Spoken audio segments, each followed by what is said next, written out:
Okay, this is Sam from TikTok. So there's a car for $7,000. I want to sell my car worth 12. Can you explain that? Um, well, who are you selling your car to? It's if you say it's worth 12, then all right. We only get offers to find out what our car is worth. We don't use algorithm sites because that's worthless. An algorithm site is a site like Kelly's Blue Book. You punch in your year, make, model, and in 3 seconds it tells you your vehicle's worth $12,000. Right now, we have companies that bid against each other. And what you want to do is you want to go on your computer, go to CarMax.com, go to Driveway.com, go to Carvana.com, go to AutoNation.com, go to Kelly's Blue Book Instant Cash Offer.com, and go to Car Gurus. All of them will connect you to somebody or some major buyer who pays cash for cars immediately. Literally, quick inspection, drop your check, and you're on to you literally, it's that simple. We are no longer at the mercy of private owners who are going to come by and look at our car and no one buy it and talk us down. There are extremely competitive buyers in the market that I've been telling people about since 2021 when we were cashing out. I was big on telling you guys during 2021 to 2023, during that whole pandemic run, cash out now, because the values of those vehicles will never see them again. So there are some people who cashed out, but that was also the beginning of showing people that you can sell to what is called institutional car buyers. And that is what stopped people from trading their cars.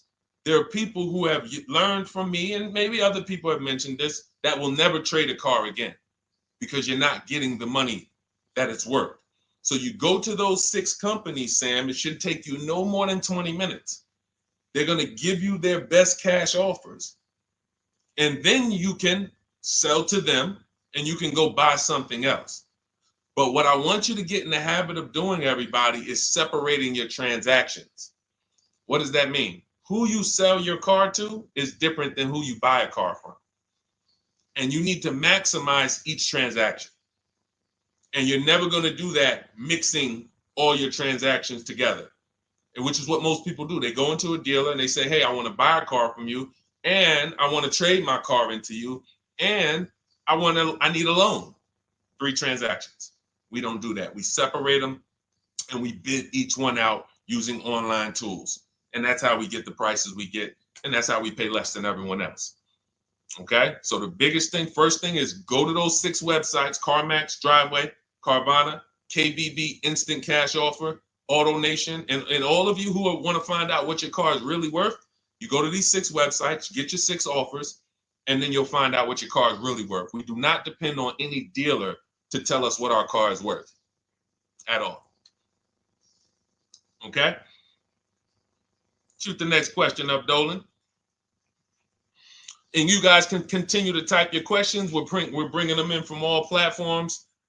This is Terrell Taylor. By the way, everything that I'm talking to you guys about is out of my new digital book. It's called Cars from Home, 7 Steps to Saving Time, Money, and Avoiding Dealerships. Some of you may have it.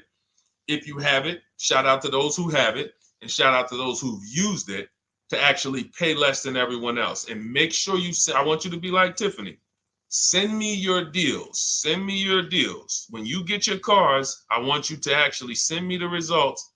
Look, this is, oh no, that's not Tiffany. That's someone else who used the book. Look, used the book, got $175 a month less than her first quotes before she used the book. So send me, but you can get a copy of this book immediately for 75% off. It's normally $97. Go to my TikTok bio. You won't leave the broadcast, and you can have the entire blueprint. If you don't want to try to remember everything I'll be teaching you over the next hour, you can have the blueprint. You won't pay the $75. You'll get the 75% off. And we also have a comment pinned in the comment section for you guys on YouTube and on Facebook, and on Instagram. You go to my bio. So anyway, go get it, because it's only for 30 minutes. After the timer goes off, it's $97. It's still worth every penny. You can Google it. 5-star book. You can see all the people who rated it, all the people who's using it. This isn't a test. to do, but I want you to get it at 75% off. It's better to pay $24 than $97. Okay, Terrell Taylor. So you said, Terrell Taylor on YouTube said, I have $35,000 to $40,000 to buy a truck with. Should I buy a used or a late model new, 2022 to 24? So whenever we're considering a late model used car, this is a model like Terrell said that is 1 to 2 years old.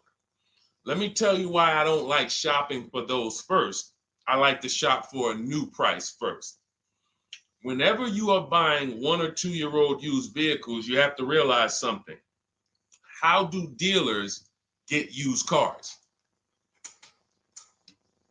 Trade, or they get them off lease, they buy them.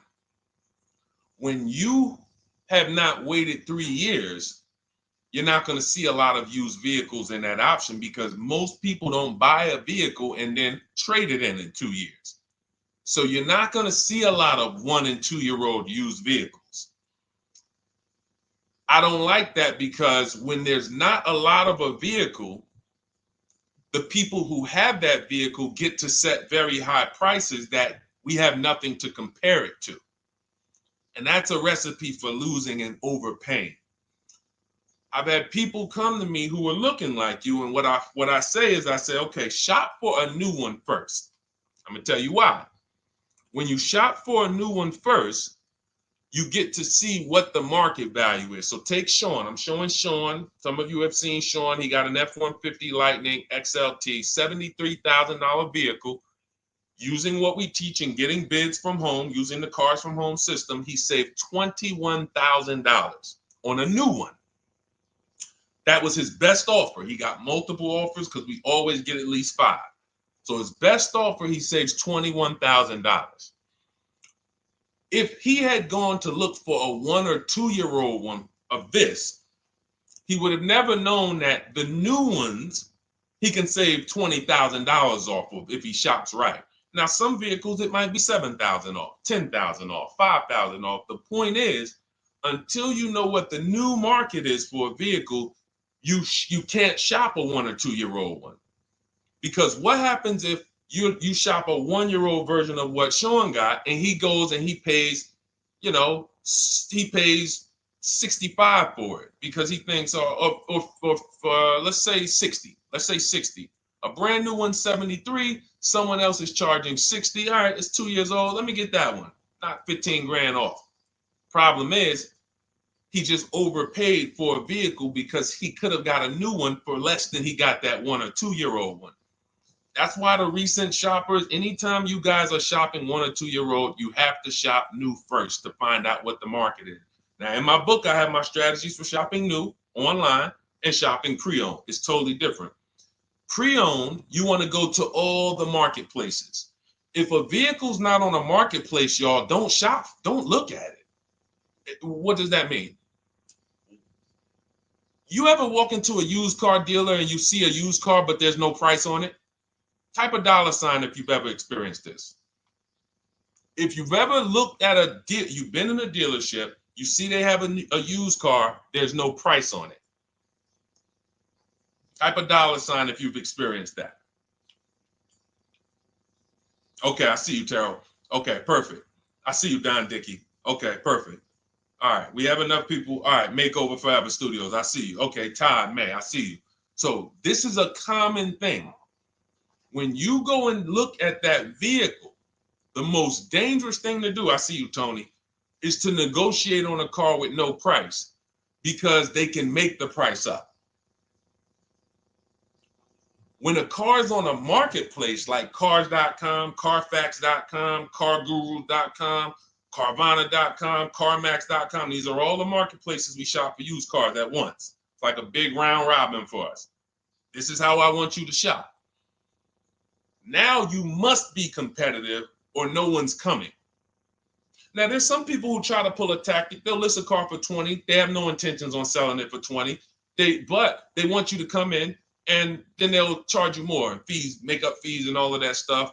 That's why we always call beforehand. But we know the power is online. The competition is online.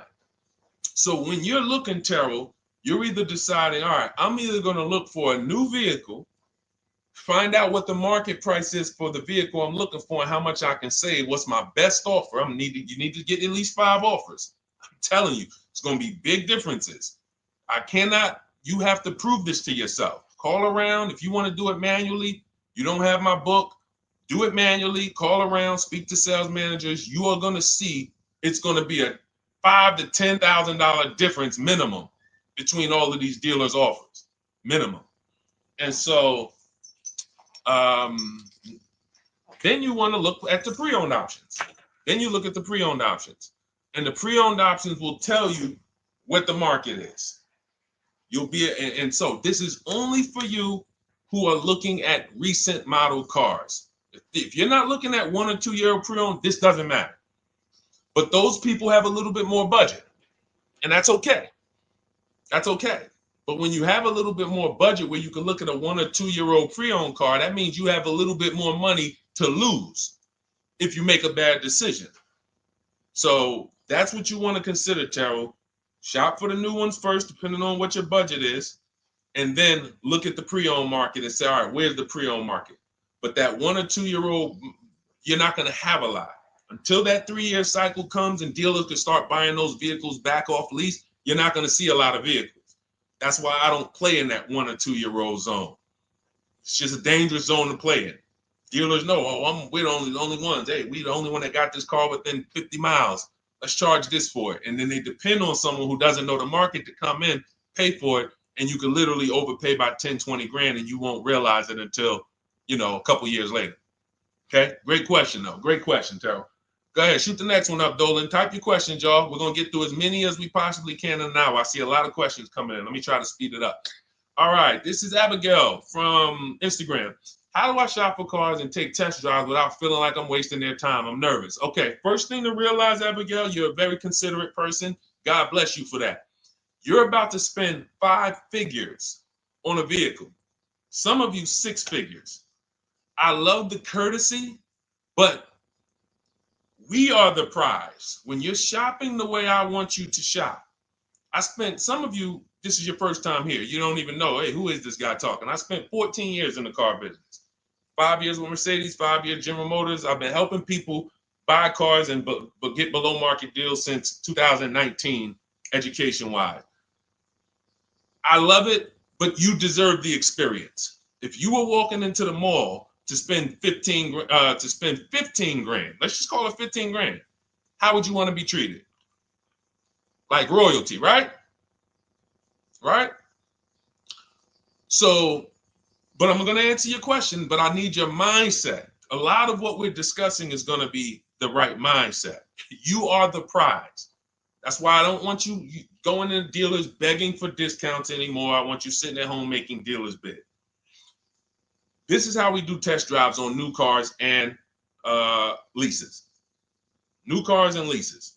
This is how we do test drives. I have it in my book because it's that serious. You're either going to have a great test drive or you're going to have a horrible test drive experience. We call and we ask the dealer, who's the most experienced person there? Who does everybody like? Who's the person that, has been there for a long time, just has a great reputation? Oh, that's John. John is just, he's been here 20 years. Everybody loves him. Okay, can I speak to John? Hey, John, my name's Deshone. I'm interested in the Honda Pilot. I just like to test drive it. I'm in the process of deciding what I want. And, do you have this particular model? You have one there that I could test drive? John, because we asked for the best person, we're typically going to get somebody who is not going to lie, usually. Not a guarantee, but taking these steps, I know these guys. I've been in this dealership. I know most dealerships have one person there who has a good reputation and who cares about that reputation. If you're enjoying this content, hit the like button, y'all. And Keith, y'all killing the likes on TikTok. Shout out to everybody who's hitting the likes on TikTok, to double tapping the screen. Appreciate y'all. And shout out to everybody who hits the like button. When we get there, we meet with John. We test drive. John, thank you so much. Can I have your card? I'll leave you my information. And if this is the vehicle I want, I'll be in touch with you. Perfect. Oh, Deshone, we don't sit down? We don't think, no, we never sit down. I'm telling you that there are things you must unlearn about the shopping process if you're going to win. And what does winning look like? Getting the most money off in the least amount of time. There's no leverage that you have when you sit down and try to negotiate with a car salesman. Every single dealer around you that wants to compete for your business, you can't talk to them while you're sitting in one dealer talking to a car salesman. That's why we don't do it. We get a card. Thank you so much. Listen, if this is the one for me, I'm going to give you a call. Simple. Pressure's off. There's no pressure in our system. You can't pressure us. That's what I want you doing. New cars, leases, that's how you test drive. 20 minutes, you're in and out. And I'm a car salesman at heart because that's what I am by profession. I would never develop a system that would allow you to waste car salesmen's time. I just wouldn't do it. I developed a system that when our people go get cars, look at Ansley. When our people go get cars, Ansley just got his lease, 1% lease, $58,000 Infiniti. Look, started the process Saturday, accept the deal Monday, all by email. $58,000 car, he's paying $554 a month, no down payment. We have tons of these. None of these people spent, look at Jared, lease like a boss, $569 a month down to $520, Volkswagen Tiguan, no money out of pocket. Let's go to a purchase. Pierre, pre-owned car purchase, got his 2022 Mazda, got a 20% discount off the original MSRP. This is 30 minutes. We are not spending more than 30 minutes in dealerships. Who doesn't want to spend more time in dealerships? Type me if you're like Deshone. I don't want to be in dealerships that long. You thought you had to be in dealers to save the big money, right? You thought you had to be in dealers to save the big money. I'm showing you as someone who pays less than everyone and who teaches people to pay less than everyone. Look, Kimberly, $20,000 off a Maserati, shopping from home. Because when you can talk to more people at once, the discounts fly off. And you see that all these dealers want to compete. So what you want to do, the best thing you can do to not waste people's time, Abigail, is to shop from home the right way. Because when you shop from home the right way, you realize it's only a few things you need to be in the dealership for. That's your test drive. I just told you how to set it up. With used cars, we do it at the end. But we're only there for a second. In fact, when you go to pick up your car, they're going to tell you, thank you. This was one of the most easiest deals I ever made in my life. Because you came in, you emailed us, you knew what you wanted, you gave us the information we needed, we made you an offer, you knew what you were decisive. We have all these scripts. By the way, in my book, I have all the email scripts. You don't have to even think about what you're going to say. It's literally copy and paste, copy and paste, copy and paste, copy and paste when we're shopping for new cars and leases. With used cars, before I go to the next question, I want to hit on the used car process. Used cars, we must test drive at the end. We can't test drive used cars over here and then go and buy another used car over here. So what we do when we narrow our choices down on all these marketplaces to our top 5 favorite vehicles, we need to verify that there's no bogus fees. When I was shopping for my Infiniti truck, I narrowed it down to 4 vehicles. But I'm going to tell you something that's the most, who's bought a used car in their life? Type the letter U. I need you guys to program what I'm about to say into your brain cells for the rest of your life. Type the letter U if you bought a used car or if you plan on buying a used car one day. Type the letter U. All right, I see you, Michael. Don Dickey, okay. Terrell, I see you. Glizzy, Tony, okay. Lori, I see you. Victoria. Anybody who plans on this, let me tell you how. Okay, let me tell you how. All right. See, when I'm about to reveal big stuff, I got to kind of see how I want to say it. The marketplaces that we go to look at used cars on, They're never going to tell us what a great price is. And I'm going to tell you why. The only thing that matters, let's say we're looking at 4 white Honda Accords. 4, they're all white. These are the cars we want. We've narrowed it down. We're looking at 4. They all got similar miles, and they're asking price is $20,000. The marketplace is going to tell you what they think a good deal is based on algorithms. Based on all the vehicles listed on the market, this is a good deal. This is a bad deal. Here's what matters. How much was the original price of each vehicle? Why is this the only important thing?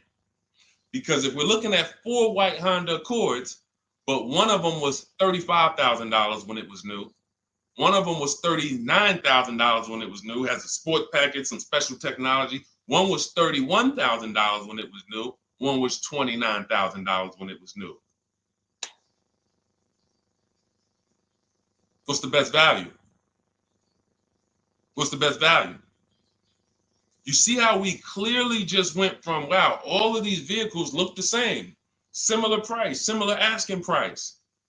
But once we found out, wait a minute, this one right here was $38,000 new. This one here has the cameras in it all around and the self-driving package, and it has the same asking price, or it's maybe $1,000 more. This is what I call the true value discount.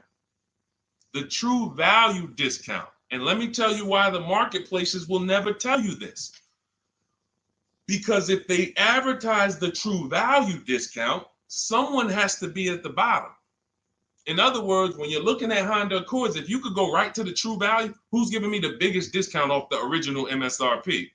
That means the car at the bottom, they might be giving you no discount off the MSRP. We saw that during the pandemic. It was people selling, who remembers people selling Toyota Camrys, 3-year-old Toyota Camrys for the same price as they were when they were new? There was some deal, everyone wasn't. I know a couple dealers, I know a couple general managers who run dealerships who are ethical. And they said, look, I don't care what the market does. I can't sell a used vehicle for the same price it was when it was new. I'm not doing that. Because when that customer comes back in 3 years to deal with me, I'm going to have to help them again. And if I bury them in their car, then I'm not going to be able to help them. But there were plenty of people who was. The true value discount is all that matters, which means we have to know what the car was new. We have to find the Maroni label. We have to go on the Carfax. We have to go to where the window sticker is and get the original price. And then we'll clearly see, oh, that's the best used car. And no one else shops like that. No one else shops like that. If y'all get that, type dollar signs. If you get that, what I just said, type dollar signs. That is what is important, not what they tell you is a good deal. So going back to me, when I got my Infiniti truck, 4 vehicles, all in a similar price range, all white. They were between $1,800 difference from each other, similar miles. But once I found out that one was 46,000 new, one was 48,000 new, one was 52,000, and the one I ended up getting was 54,000. That separated it. The one that was 54,000 new, they were giving me a 42% discount asking price. These are things that help you cut through the mess, the smoke and mirrors of the car business. In order for you to win and pay less than everyone else, you have to cut through the smoke and mirrors. That's what I'm great at showing you because I was in the business.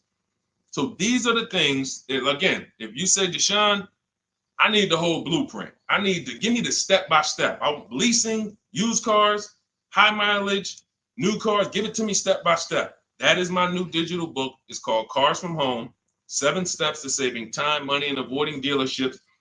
It'll be in your inbox in literally 5 minutes, and you get yours for 75% off. Support yourself and support your family by getting your copy. Go to my YouTube comments. We have a link right there pinned for you guys.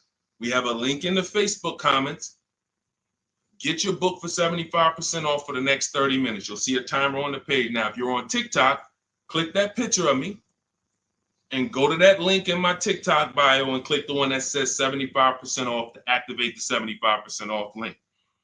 Get your book so that you never have to wonder about this. Now, we're going to continue, but I just know as we answer more questions, some of you are going to forget that. What we just went over in the last 10 minutes, this next question, you're going to forget all of that. All right? Now, Dennis Gamister from Instagram, on a lease agreement, does the deal use the MSRP or the discounted price? So when we're shopping for leases, this is what we do.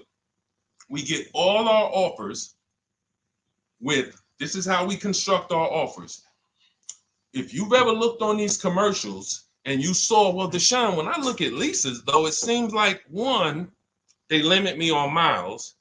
And then I also see that they want a bunch of money up front. You are correct. But they only limit you on miles according to the miles you told them you were going to drive. They don't pick the miles for you. We select the miles. And what ends up happening is people will, because they typically don't know how to shop, they're negotiating. They'll say, all right, well, my payment's $400. That's my budget. I drive more than 10,000 miles a year, but I guess I'll just take the 10. Instead of paying $20 more to get 12, they'll take the 10, and then they'll say something like, if I go over, I'll just buy it. Horrible idea. Absolutely catastrophic idea. Or if I go over, they blame the lease. They literally will get the penalty, get the bill for the 6,000 extra miles that they used, and they're charging them 25 cents a mile now, and say, man, this is why I don't want to lease, because they limit me on my miles. No, they didn't. To save $20 a month, you pick the lower miles. You can customize leases up to 15,000 miles if you want, 18,000 miles. Look at Jen. Jen just got her lease on her Honda. Hold on, where's Jen's lease? She got an 18,000 mile a year lease. Now, the way we shop is 12,000 miles per year, only first month's payment due at signing, and we shop it taxes and fees in the payment. Jen, her best offer on her Honda CR-V hybrid, which is one of the most popular hybrid crossovers in the market, she got $512 a month, 12,000 miles. That's a 1.3 lease. We'll talk about the 1% rule for great lease deals and the 1.5% for overpaying. She gets 1.3. She bumps it up to 18,000 miles per year. But look how much more, y'all. $50. So for $50 more a month, she, instead of driving 12,000 miles, she gets to drive 18,000 miles. And she gets to drive as much as she needs to for $50. Versus her saying, you know, I'm going to take the 12 knowing I don't drive 12, and then I'm going to get penalties and, again, blame the lease. The lease is custom.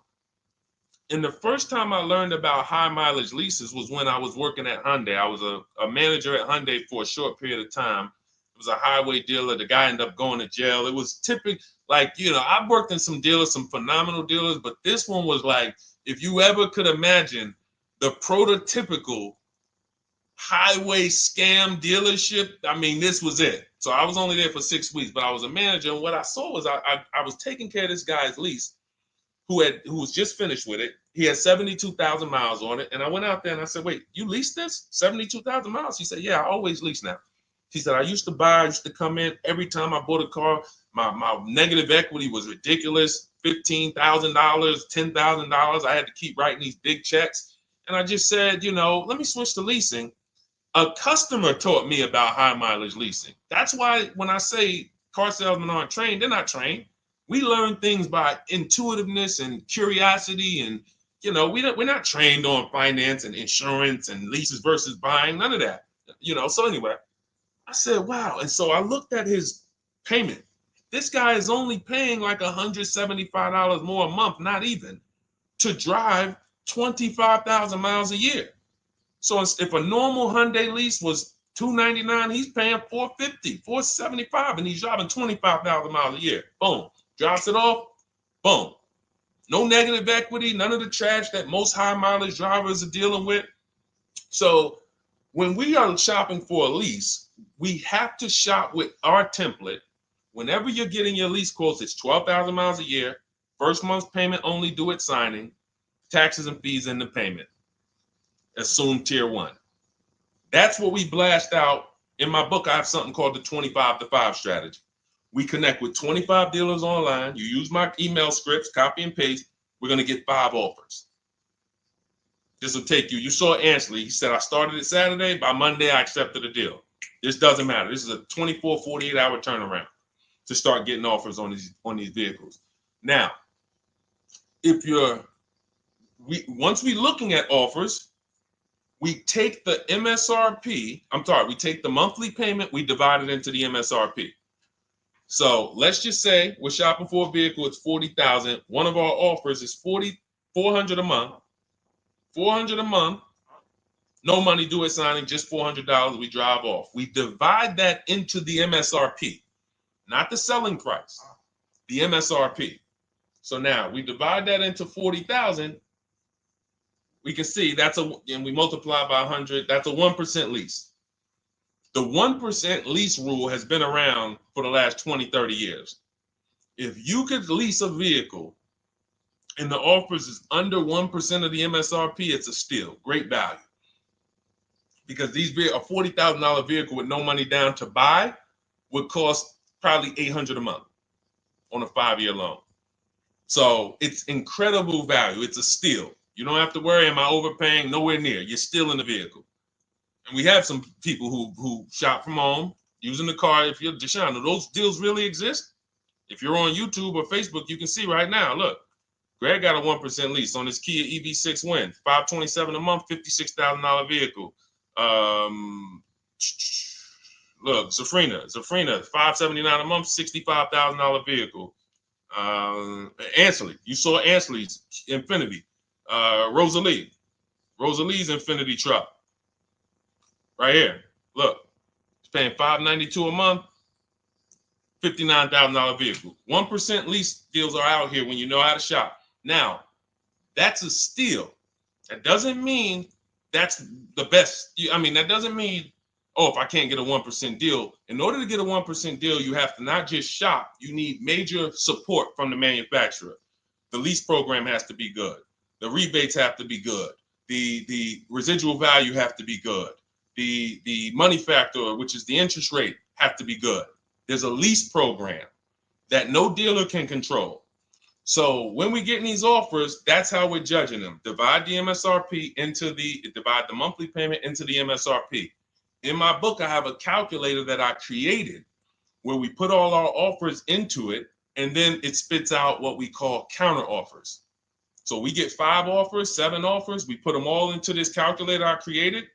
Again, this is the best $24. If you get there for $24 before that 30-minute timer and you get your copy, it'll be the best $24 you ever spent. I hold myself accountable to that. You can Google the book and read the reviews. There's software that we created that that's how you're judging your leases. You're looking and you're comparing to the 1% rule. Now, when you get to 1.5%, we can't make those deals. We're paying too much for a vehicle that we're giving back. We have to see, there was no indicator before I created the 1.5% rule. As much as I love educating people on leases, the only people who should be leasing is if you're not keeping your cars 8 years. All of you long-term people who you keep your cars more than 8 years, don't think about leasing at all. You should be shopping for below market purchases. But if you're not keeping your cars 8 years, you're losing thousands of dollars not leasing cars. Depreciation is where you lose. Resale value is where you lose. So the 1% rule is what our anchor is, but 1.2 is great value. 1.3, great value. 1.4, good value. 1.5, good value. Anything over 1.5, now we're paying too much for a vehicle that we're giving back. So that's how we're judging. That's how we're judging and comparing our lease offers. And with the calculators that are in my book, you can literally do this in seconds. This stuff, these mathematical things that used to be complex, even hard for me to explain, when you're using the stuff in my book and you're seeing, wait, There's calculators I can do this. Boom, boom. Why don't these calculators exist on Google? Because anything that makes dealers compete, they're not going to make for you. They'll make stuff for you that allows you to see more and do this and make it easier and faster and connect to get a loan quick. But competition, any tools that create competition, they're not going to make those for you, because that's where the real money comes off when you make dealers compete. Okay, so you want your copy of Cars from Home, 7 Steps to Saving Time, Money, and Avoiding Dealerships. Click the picture of me on Instagram or TikTok. It's going to take you to my bio. You won't leave the broadcast. Click that link and then click the button that activates the 75% off, and you'll have 30 minutes. Once the timer goes to 0, the $97 price is what you have to pay if you want it. It's up to you, but $24 is much better than $97. $97 is still a great price. I have no doubt that you guys would write me, especially the more you use this. 1, 2 cars, 3 cars. You get 1 lease this year, a used car next year, a new car in about 4 years. And Deshone, what about when websites change? What about, this is an online system. Websites go out of business. Vroom went out of business. They were in my book. We used to get bids from them to sell cars to them. When we were shopping for used cars, they were in my multiple marketplace strategy. They went out of business. I went right into the master file, updated the 9,000 people that had a book. It was probably like 2,000, 3,000 at that particular time. And the next time people opened the book file, there was no room. That's why the book is digital. That's one of the reasons. You'll see the other reasons is I have scripts that I link you to. I have PDFs I link you to. Videos I link you to. I couldn't do this with a real physical book. So again, in the YouTube comments, in the Facebook comments, we have a link for you guys to get your book at 75% off for 30 minutes and use it. All right, Dolan, shoot the next one then, brother. Let's go. How old of a used car should a person buy? That's based on budget. I like to start with, when we open those marketplaces, Tony, you want to start with the most recent cars.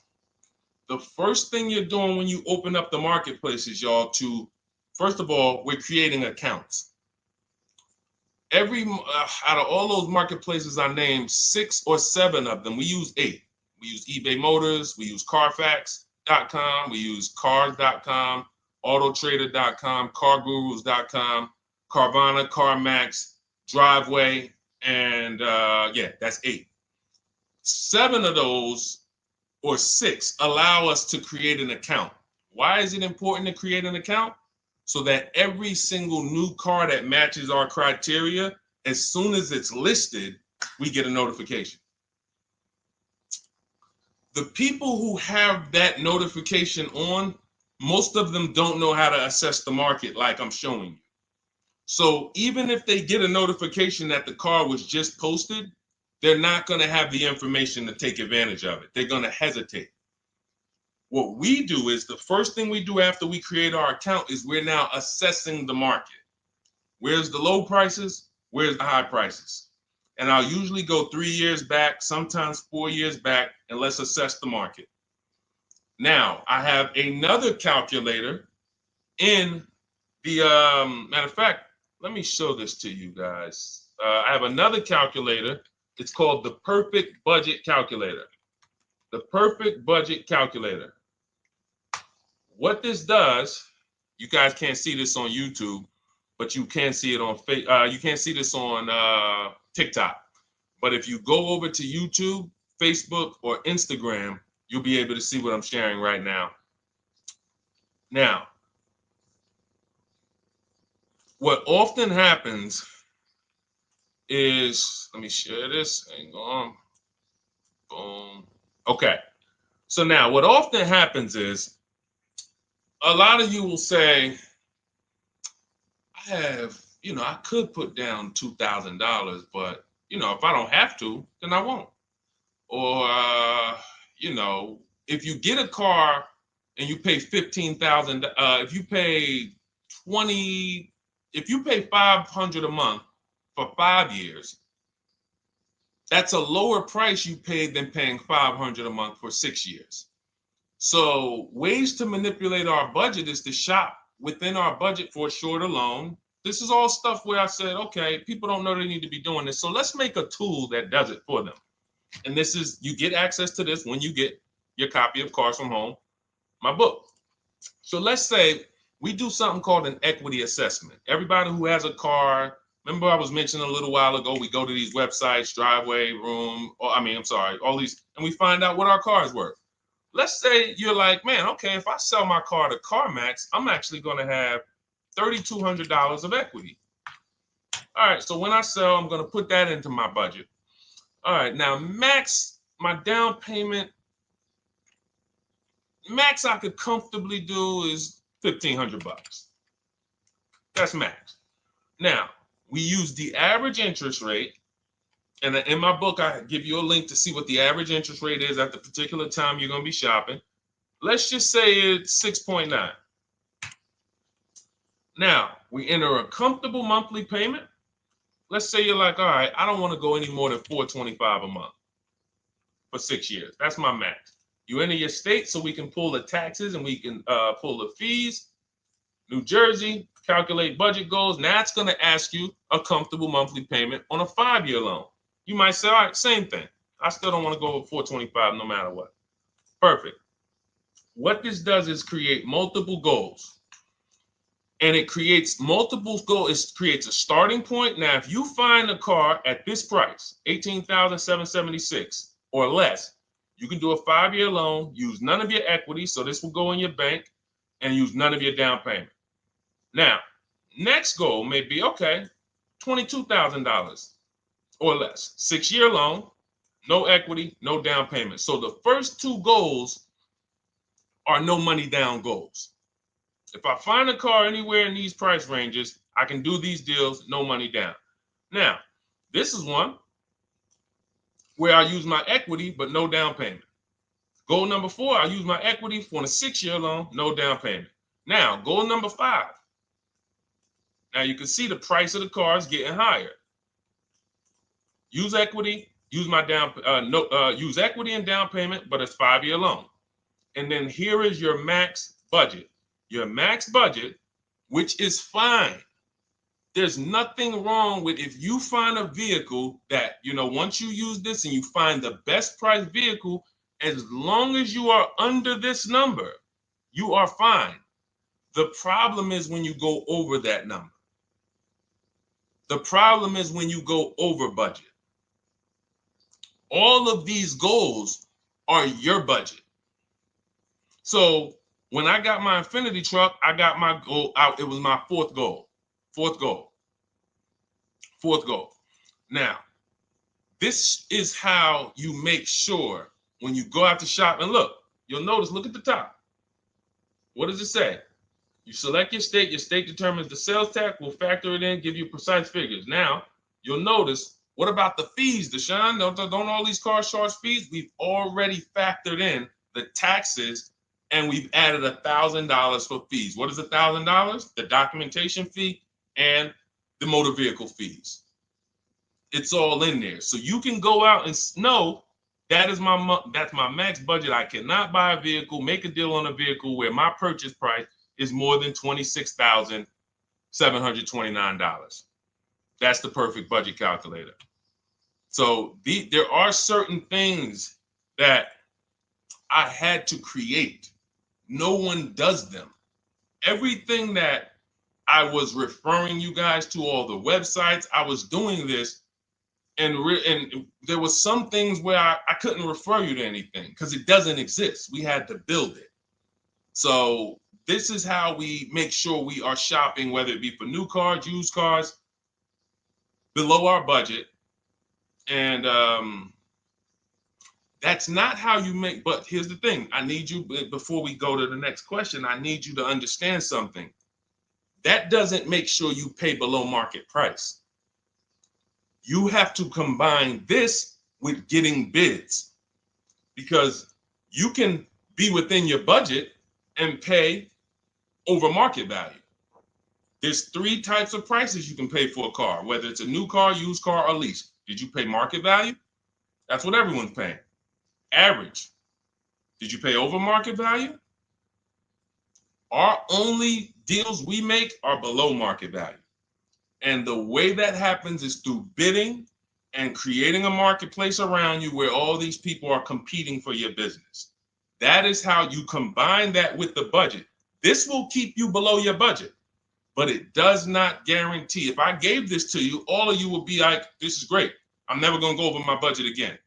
But it does not, until you combine that with getting bids for whatever you're looking for, you still run the risk of overpaying, even if you're under budget. Okay? Clear? Type $ if you're all clear before we move to the next question. And there's no way for us to do this manually. If there was a way that you could do this manually, trust me, I would have told y'all to saw me make a video about it all day on my social media. There was just no way. We had to build software. And you know, in my book, you guys will have access to at least 5 calculators for counter offers for new cars, true value discounts when you put the new price you put the original new price of the used car deal, whatever used car you're buying, you put the new car price in, and then you put in the asking price, and it tells you the true value discount, perfect budget calculator. We have at least 5 softwares that I've custom built, and you know, to make sure you guys get great value. So again, you know, I didn't want to be the person who said, you know, you guys know, there's plenty of people who be like, man, the value I'm giving you guys, I'm gonna charge $2.99 for the book, whatever. The people who pay, they'll save the money. And the people who pay, there'll be some people, because some people are gonna pay, they just see value. Poor people look at cost. Wealthy people look at value. People who are into financial literacy they don't ask themselves, how much does that cost? They ask themselves, what's the value I'm getting from that? And I could have said, well, you know what? I'm going to help you pay less than everyone on new cars, used cars, leases. We'll do $200, $300 for the book. And I only want to sell it to 1% or 5% of the pie. But at the end of the day, my mission is to help as many people want to be helped. And so that's why I said, okay, $97. But even our welcome offer, you got a chance to get it for $24 if you get there before the 30 minutes is up. Okay? YouTube link, get your copy. And make sure you save the support email, guys. You see it scrolling across the screen. If, for instance, you don't get your book in 5-10 minutes, it's usually because you typed your email wrong. Reach out to my support team. They'll get you the book immediately. And soon as you pay, go to TikTok. Look, y'all see the links. Go to my bio on YouTube and Instagram. Get your copy. And as soon as you pay your $24, there's going to be a page that says screenshot this page. Right on that page, you can access your book. I want you to have the book immediately, but I also, in case you know, some of you type wrong, big thing, you know, we fat finger stuff. I want you to have the support email so that you can reach out to my team so we can make sure that book is in your inbox so you can use it and start saving money and building confidence. Okay, Dolan, next question, man. Let's keep it rolling. Okay, there's something about Mary on Instagram. I bought a car as is, and in less than a month, motor lock, can I sue for selling me a lemon? I'm not a lemon law attorney, but that is not what a lemon law case is based off of, in my understanding. Lemon law case is based on you buying a vehicle and the same thing continuing to go wrong at least 3 times. You know, that's a general overview of, you know, what the lemon law process is. And if y'all are enjoying the broadcast on TikTok, can y'all just double tap the screen and keep running those likes up? Every time y'all do that, y'all help TikTok bring more people here, and I appreciate it. If you're going to spend some time with us and, you know, every time just you hear something you like and you're like, man, we got to share this. Oh, and shout out to Madhu for sharing. Here's the thing. I made a video about this the other day because a friend of mine got a used vehicle and the transmission went out on him in about a month. So it wasn't the engine. But when you buy a vehicle as is, it's very tough for you to have any recourse, anything that you can do, because you're signing a contract that specifically says as is. It's very tough. What I would do if I was you, because the damage is done. I just find out what it would cost me to put a used engine in the vehicle, rebuilt in a used engine. You know, salvage yard. You need to, and especially if you're buying cars that you're paying cash and you're buying as is cars. These are probably cars that are under 10 grand, 12 grand. You need a mechanic. See, because that's a strategy. There is a great strategy called buying inexpensive cars and having a local mechanic so you could do what's right. Oftentimes you could drive those cars for a year or two and sometimes sell them for what you got for them because you've outlived the depreciation. Those cars are not depreciating as much unless you overpay for them. If you overpay for it, then it's going to drop because you overpaid for it. But if you pay a great price on some of these vehicles, you can oftentimes win with this, but it requires skills. One of the skills is, how do I avoid engine issues, transmission issues? So a couple things for those of you who may be going this route, you need to narrow your search down thoroughly based on title history, service records, accident history. That oftentimes you'll see, if I typed in right now 2018 Subaru Outback longevity. That's one of the things we do. It's in the 4th step of my book. Before we get prices on anything, we do a quick 5-minute search to make sure these aren't bad cars. There are bad cars out there, but there's data that shows us. If I type that in, it'll tell, okay, these vehicles are known for lasting 100,000 to 300,000 miles, depending on how they're maintained. That means you could have a quality vehicle, but if it wasn't maintained correctly by the first owner or owners, it's going to break down. The life cycle is cut short. These are preventable mistakes by simply checking Google. Now, we narrow these things down based on title history, service records, accident history. Once we do that, I don't mind buying a 10-year-old. I bought a car that was it's my around the city car. I drive it probably 200 miles a month. I bought it from a owner in South Orange. He was a 98-year-old man. He's had it for 10 years and he knew everything about it. He leased it for 3 years, then he bought it. So he's really had the car for its entire life cycle. That's what you want because you're able to look and see the service records. I don't mind. We have to take the risk off of ourselves, and the risk off of ourselves with used cars to prevent ourselves from buying these used cars that are breaking down on people and they're always in the shop and, they're dying on the road and you got to keep the tow truck on speed dial. It's simply a matter of checking to see the reliability records of the car, which is easily accessible on Google, the way I just said, and then making sure the one we get was actually maintained correctly. And that's going to give us the best chance of having a great experience. These are the steps we must take. But in your particular case, there's probably, I don't think you have a case. You can certainly reach out to a lemon law attorney. I don't think you have a case at all. I think because it's buyer beware with cars. It's buyer beware.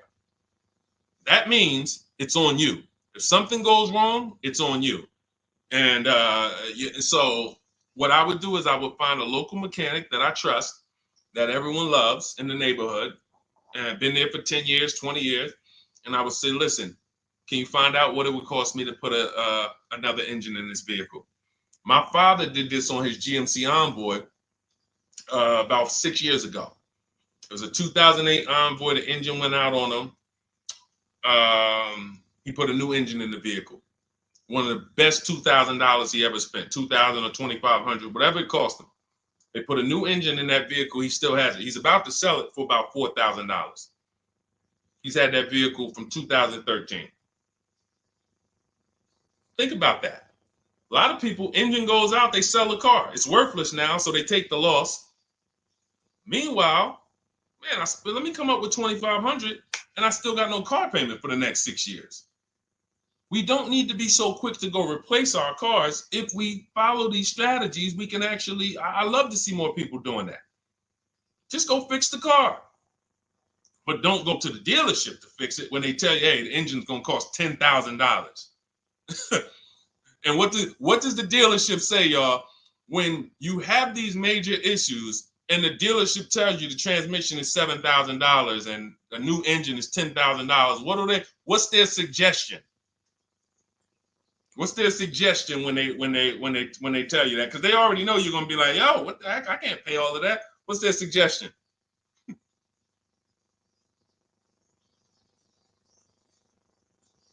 Let's see, let me give y'all some time to type. I just want y'all to know, like, this is how the system works. So I know somebody, look, thank you, Jay June. Trade it in. Thank you. You see how we can, oh, look, NY Anderson, buy a new one.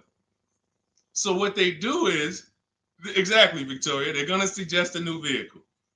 So if we know, now watch this, as your vehicle is worthless, you don't have any opportunity to put it on a competitive market to see, well, how much would somebody pay for that? They've already assessed the value and they want to structure your deal, have you take that major loss for that engine. They're going to put the engine in for a lot less than that and they're going to resell it, and now they sold you another car. When you could have just literally went to a mechanic, got a rebuilt or got a used engine, put in that vehicle, cost you $2,500, maybe $2,000, and literally you're on the road for another couple years with no car payment, keeping money in your household versus now I'm in another $400 a month payment. Okay? This is what it's about.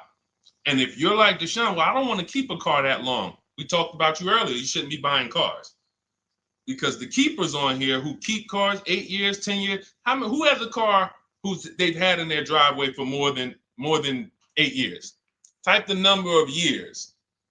I want to explain something we're going to help a couple people learn a lesson here about themselves, because they're going to be like, they're going to realize they're not keepers.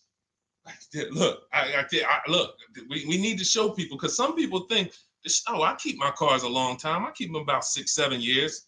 We need to show that that's not a long time in the world of cars and depreciation. So Michael, 15 years. Michael got a car that he's had for 15 years. Let's go. Type the number of years you've had it if it's more than 8. Look, Vancia, 11 years. Let's see. See, a lot of people don't keep their cars. Look, NY Anderson said, I drove my last car 14 years. All right, Connie, 15 years. She has a 2004 Chevrolet. Tony on Facebook, 2006. Now, watch this, y'all. If you ask me, Deshone, what's the way to get the most money out of a vehicle? It's to do what they're doing. Tanaya, 9 years. No, Renata, not less than 8. Not less than 8. We're trying to put you into a different we're trying to help you see the category you should be in. Look, 9 years. Donna, 15 years. What's so important for y'all to see about these people is that they have beat depreciation.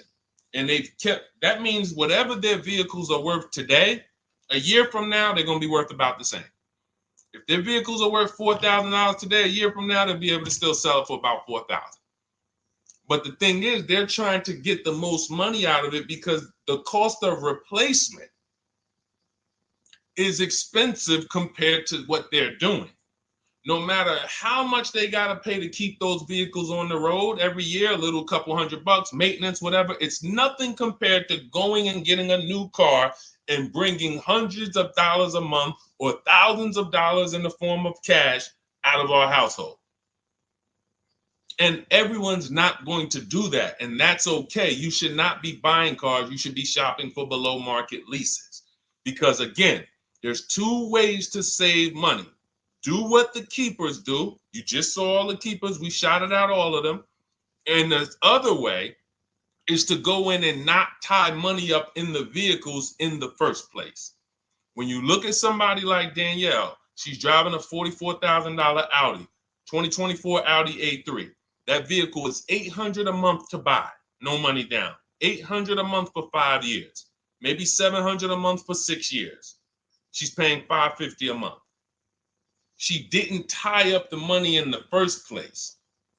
That's the name of the game with leasing. Bonita on her Telluride. This is also to show you it doesn't matter what the market does. The market could be up or down. We're going to pay less than everyone. This is Bonita. She got a Kia Telluride during the pandemic when everybody was paying ridiculous prices. That's why I show her 2022. Look at the date. She said, I'm driving my dream vehicle, $600 a month. People were leasing. And I know if somebody watching this and they're like, if you leased a Kia Telluride during the pandemic, you are not paying what she's paying with no money down. I know it. I know it. People were DMing me, Deshone, I want a Telluride. They want $900 a month for them. I know people weren't paying $600 a month, but she came in, used our bidding system, used the same strategies you're going to have access to in my digital book. She got $600 a month from home without being in a dealership. Her dream vehicle. This is how you win. You're either going to not tie up your money in vehicles, you're going to drive new vehicles that don't have problems because they're always under warranty and you're paying cents on the dollar compared to people purchasing, or you're going to be a keeper like Michael and like Donna and like the people who said, okay, I'm keeping my vehicle this long. That's why in my book, it's 7 steps. But the first step is to ask yourself how many years you're keeping your next vehicle. That is the first question I would ask you if you and I were shopping together. My first question to you would be, Michael, how many years you want to keep the next vehicle? 8 or more or less than that? If you said to me, Deshone, I'm going to keep it at least 8. All right, let's go for the purchase. New or used, depending on budget, but we're purchasing. We need to find a below market purchase. If you said, Deshone, I'm 6 years max. I can't see myself keeping a car more than 6 years. All right, we're going to shop for a below market lease. Because the money you're going to spend in a below market lease, when you get these below market lease deals, not commercial leases, not what you see on advertisements. Those are ridiculous prices. We don't pay those prices. None of these people that you see, Greg, Charles on his Palisade, none of these are advertisements. They're thousands less. But when you're putting money in the cars and you're driving brand new cars, this is how it was for me when I was 22. This started for me at 22. I was working for Pontiac and I leased a brand new Pontiac G6. It was $256 a month. $256 a month. It was like a $21,000 vehicle. Same time, I had a friend of mine. She got a I don't want to say it because she might be watching this, and this is no shot at her. I didn't understand enough to teach her back then because I was new in the business. She went and she bought, let's call it a Honda Civic. Now my car was bigger because the G6 was a mid-size vehicle. The Honda Civic is a compact vehicle, but she bought it.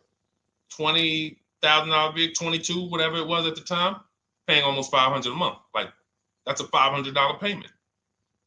That's what it is. So my young household, I got a newborn daughter. I got a new car I'm paying $256 a month for. Same time, it's got families around me. They're in their 20s, but they're paying $500 a month. This is what showed me, wait, something's going on. And I never stopped. I bought a used car at that time, but since I've had 4 Infiniti leases, I've had a Jeep Grand Cherokee lease, and people always think, gee, you must be paying ridiculous money. I see you get new cars every 3 years, but they don't. I'm driving $40,000 cars, $45,000 vehicles. I never paid over $400 a month. Not one of my lease payments was ever. I remember I got this Jeep Grand Cherokee, and it was a $35,000 Jeep Grand Cherokee Laredo, 2018. When I got my offers, the best offer was $330 a month. 12,000 miles per year. And that's what I was driving. If I was driving 15, I would have bumped it up to 15,000 miles per year. I got $330 a month. I went in there and I gave them $330 for that Jeep Grand Cherokee and I drove off. $35,000 vehicle. This is what I'm telling you guys. This is what is called deal structure. If your deal is not on the right foundation, if you buy, but you should have leased, you're overpaying by thousands and thousands of dollars. And you're going to have subpar vehicles with that run out of warranty, and you're going to have the same payment. You're going to have higher payments. I need you out of these two categories. I need you in one of these two categories. I'm either going to keep my vehicle long enough to beat depreciation, 8 years or more, or I'm shopping for a below market lease. I'm not going to be stuck in the middle no more, buying vehicles and then selling them while they still have a loan on them, negative equity and all of this stuff. This is paramount. Okay, the buying versus leasing thing. I need most of you to put this to bed today. And I think I'm one of the only people that goes into buying versus leasing by the numbers. It's not opinion based. It's not, oh, I think you should lease if you're, depending on the car here, it doesn't matter the car. Doesn't matter the car. You can see Teddy's, let's show Teddy's luxury. Teddy got a BMW. Doesn't matter. He wasn't going to keep it 10 years.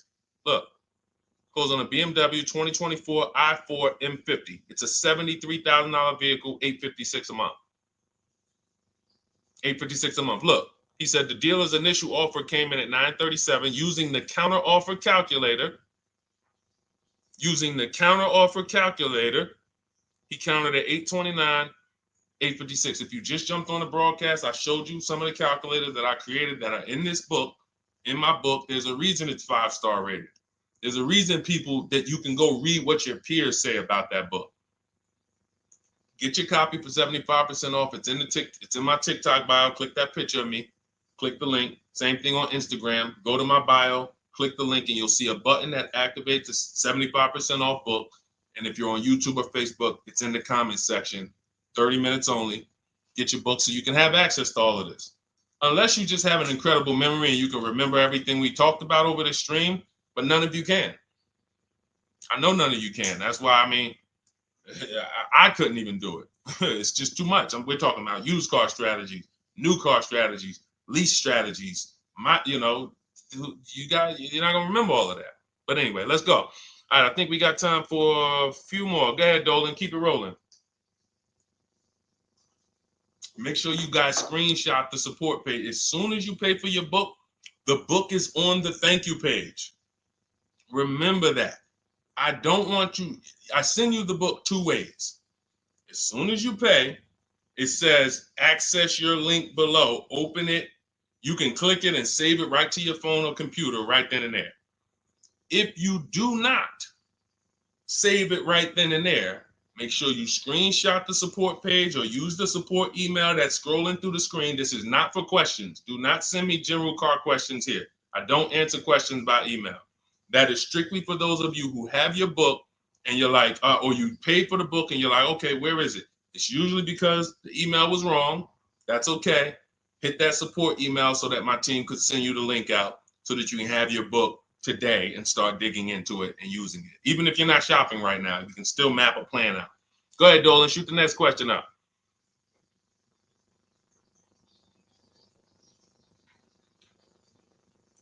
All right, this is Victoria from TikTok. Any tips for how I can get the highest trade-in value for my existing vehicle? Of course, bids. Bids. First of all, you just said a curse word.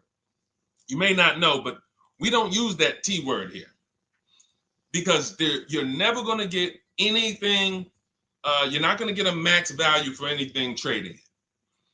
We are fortunate that we have the opportunity to get bids from cash buyers in the market.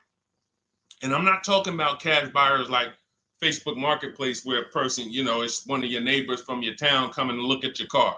I'm talking about institutional cash buyers. People who cut a check instantly and, they do an inspection. That Jeep Grand Cherokee I sold to CarMax, they were the highest bidder 3 years ago during the pandemic.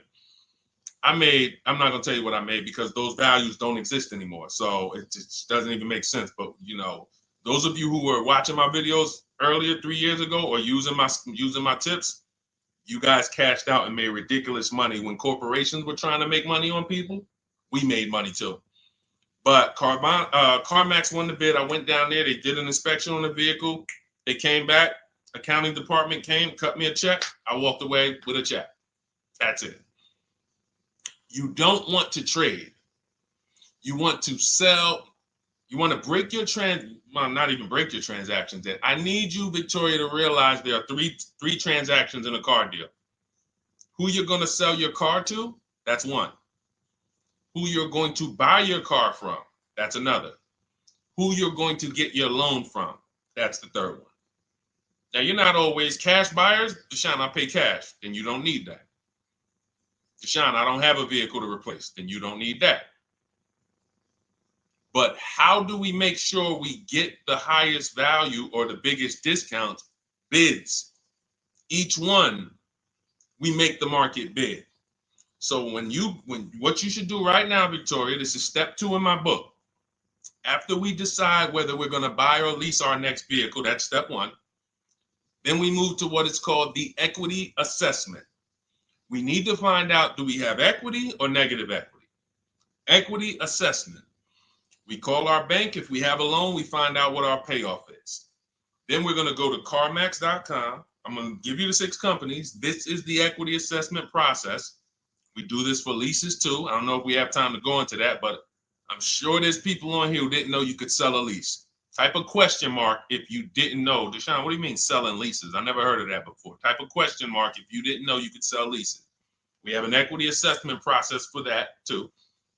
But what you would do is you go to CarMax, Driveway, Carvana, Kelly's Blue Book Instant Cash Offer. This takes 20 minutes.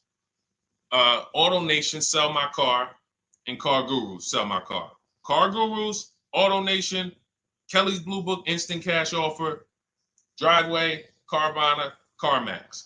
6 offers in 20 minutes. That's bids. See, everything we do is a bid. That's how we have peace of mind. We don't negotiate. We make people negotiate with each other.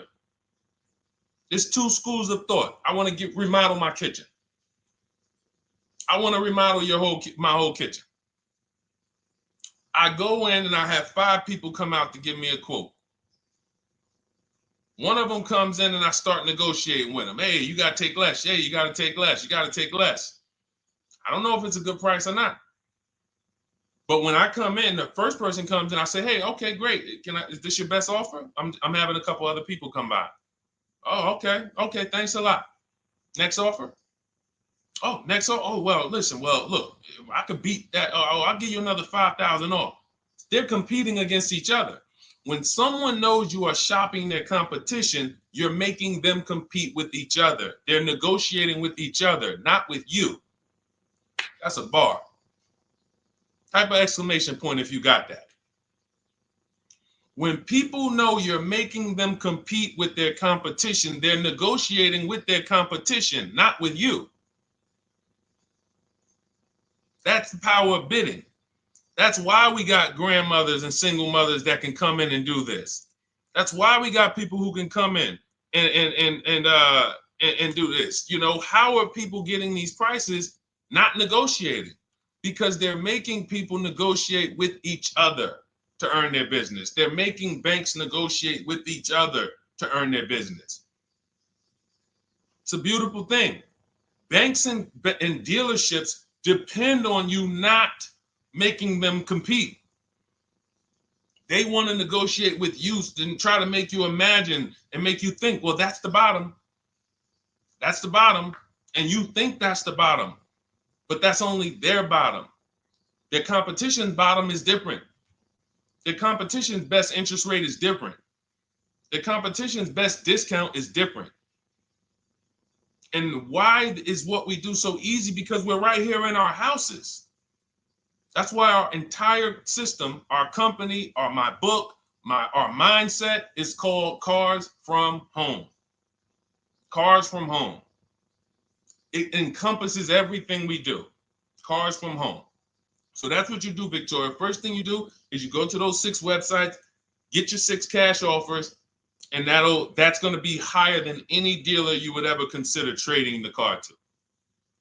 Guaranteed. And this also allows us to eliminate the fake emails we get.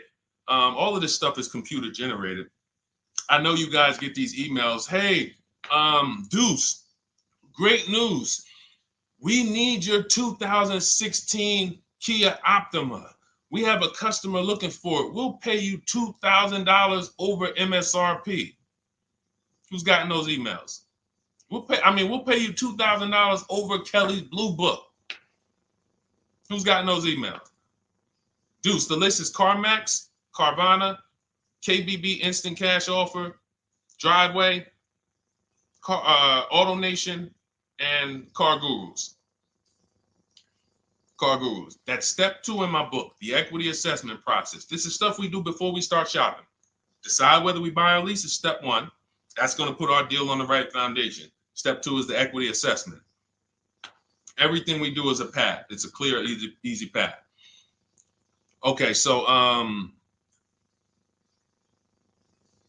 yeah, I forgot the question that I just asked, but let's go.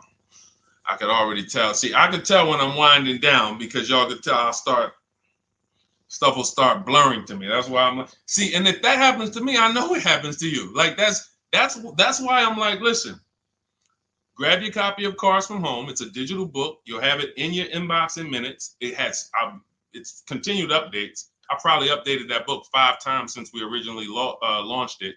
Added calculators to it. Those weren't in it originally. I've added the calculators.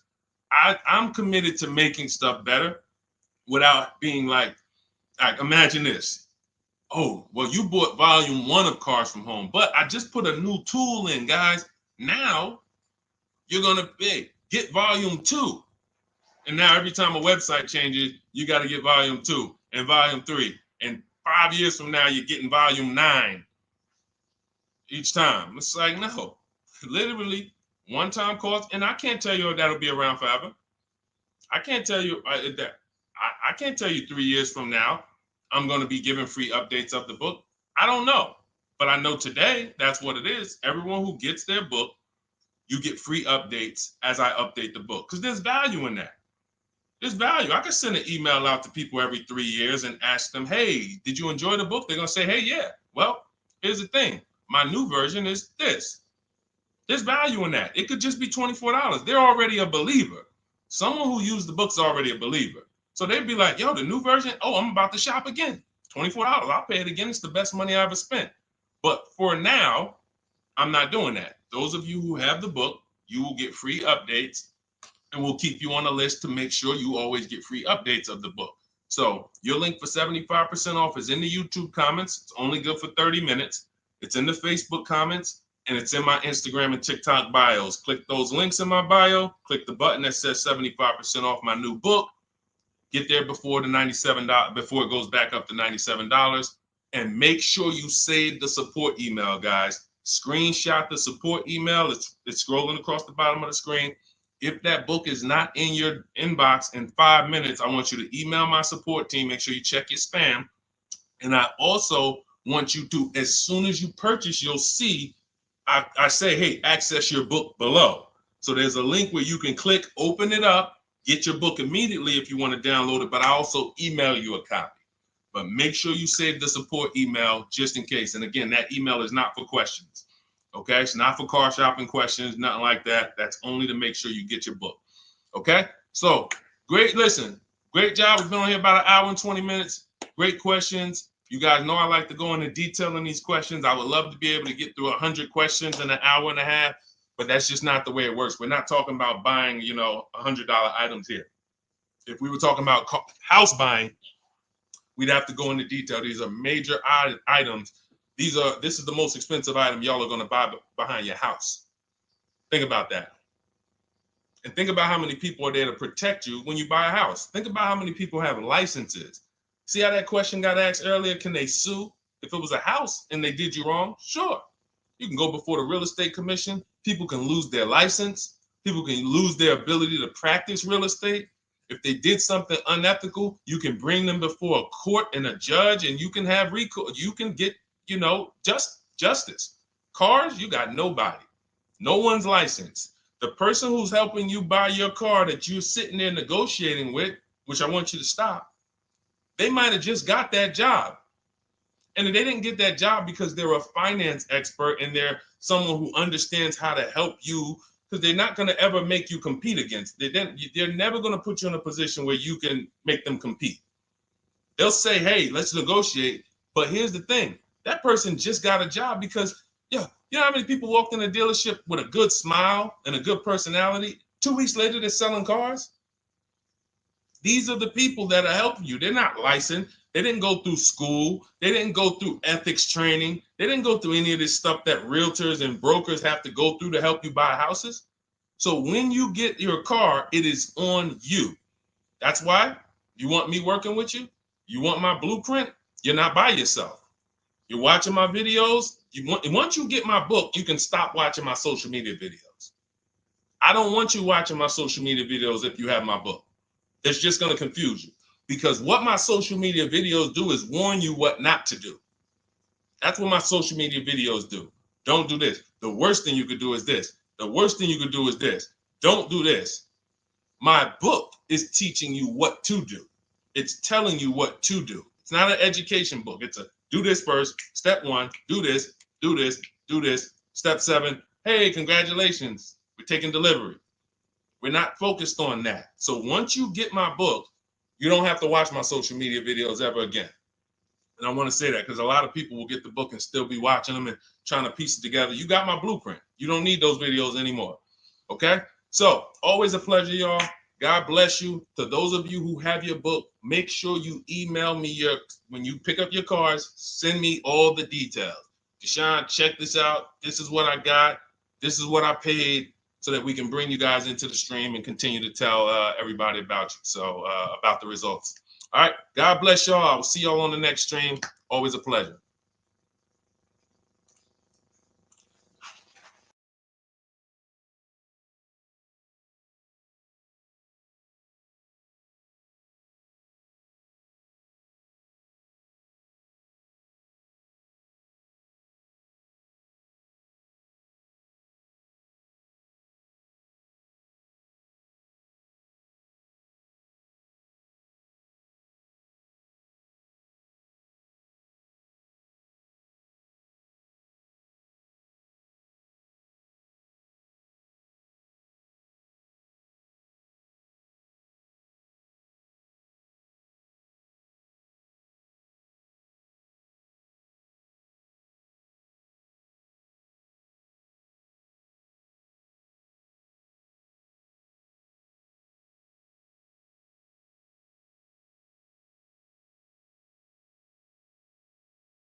All right, hang on. Welcome to Car Shopping Questions and Answers. We are going to be going deep on all your car shopping questions. No question is off limits. And if you don't know me, my name is Deshone the Auto Advisor. We're already up and running on TikTok. We got our first couple questions about to come in, but I need to get back on Facebook because we have to start Facebook, YouTube, and Instagram at the same time, or it's not going to work. So let me it's all good. Stay right there. And I want you guys to start typing your questions. We'll be here for a powerful hour, and I'm just going to go through as many questions as I can in an hour. And we're going to be talking inside stuff. I don't hold back. Some of you know who've been on the stream with me. I do not hold back when it comes to questions and what we do here. So let's just go on Facebook. All right. Hang on. Let me throw the link up. Perfect. Yeah. All right. Okay. We're good to go. Dolan, you can bring the first question in. And let me give a new. Welcome, Facebook. We're on 4 platforms right now going live for car shopping questions and answers. Type your questions in below, and we're going to make sure we get to them. All right.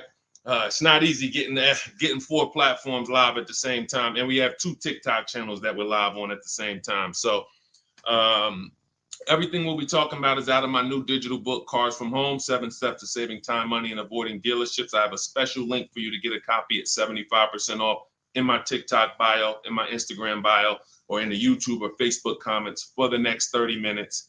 Let's rock and roll. All right. First question comes from Scott on TikTok. I'm trying to buy a new pickup truck in New Jersey. Not sure how to do it. Well, the first thing we want to do is decide whether we're going to buy or lease. If you're keeping this truck longer than 8 years, then you should be buying. Once you decide whether you're going to buy or lease, and that's how you're going to avoid depreciation. Like you could save a ton of money on this truck, but if you trade that truck in 3 years, 4 years, you're going to lose a lot and you're going to just be buried because you're losing too much over the first 5 to 7 years of the truck's life cycle. So if you're like Deshone, I'm keeping it more than 8 years, no need for me to think about leasing, all good. Now we're going to move to what we call the equity assessment. Do you have any vehicle that you own right now that you need to replace? Because there's a word that we don't use here. Some of you know who've been on the stream with us for a while. What's the word we do not use? Starts with a T. There's a word here. See, so, and I'm moving you through this process. So Scott, I want you to see this is a process. It's not we don't wing it here. So there's a word we don't use. You already decide whether you're going to buy or lease. Let's see. Does anybody know? We might have a lot of new people on here today. Thank you, Brenda. Trade in. Brenda got it. We don't trade in vehicles. Because again, when we start talking about getting all the money on our car deals, we got to realize something. We got to get all the money from each transaction. That means the car we have right now, if we don't get the most money for that, we lost money. The loan we may be getting, if we don't get the lowest interest rate, we lost money. And the car we're buying, if we don't get the best price, we lost money. So what we do is the equity assessment. Let me know if you have a vehicle you're going to be replacing. We would make sure we go online, we go to bidders, and we find out the highest bid we can get on our vehicles. Takes us 20 minutes. 6 major websites: CarMax, Driveway, Carvana, Kelly's Blue Book, Instant Cash Offer, Car Gurus, and AutoNation. These are people who are fighting tooth and nail every day to buy cars. So we get bids from them. Now, let's move in. Let's say you don't have a car to replace. Now what do? Well, let's look at how we're going to pay for this truck. Are we going to, let me turn on airplane mode to make sure I don't get any interruptions.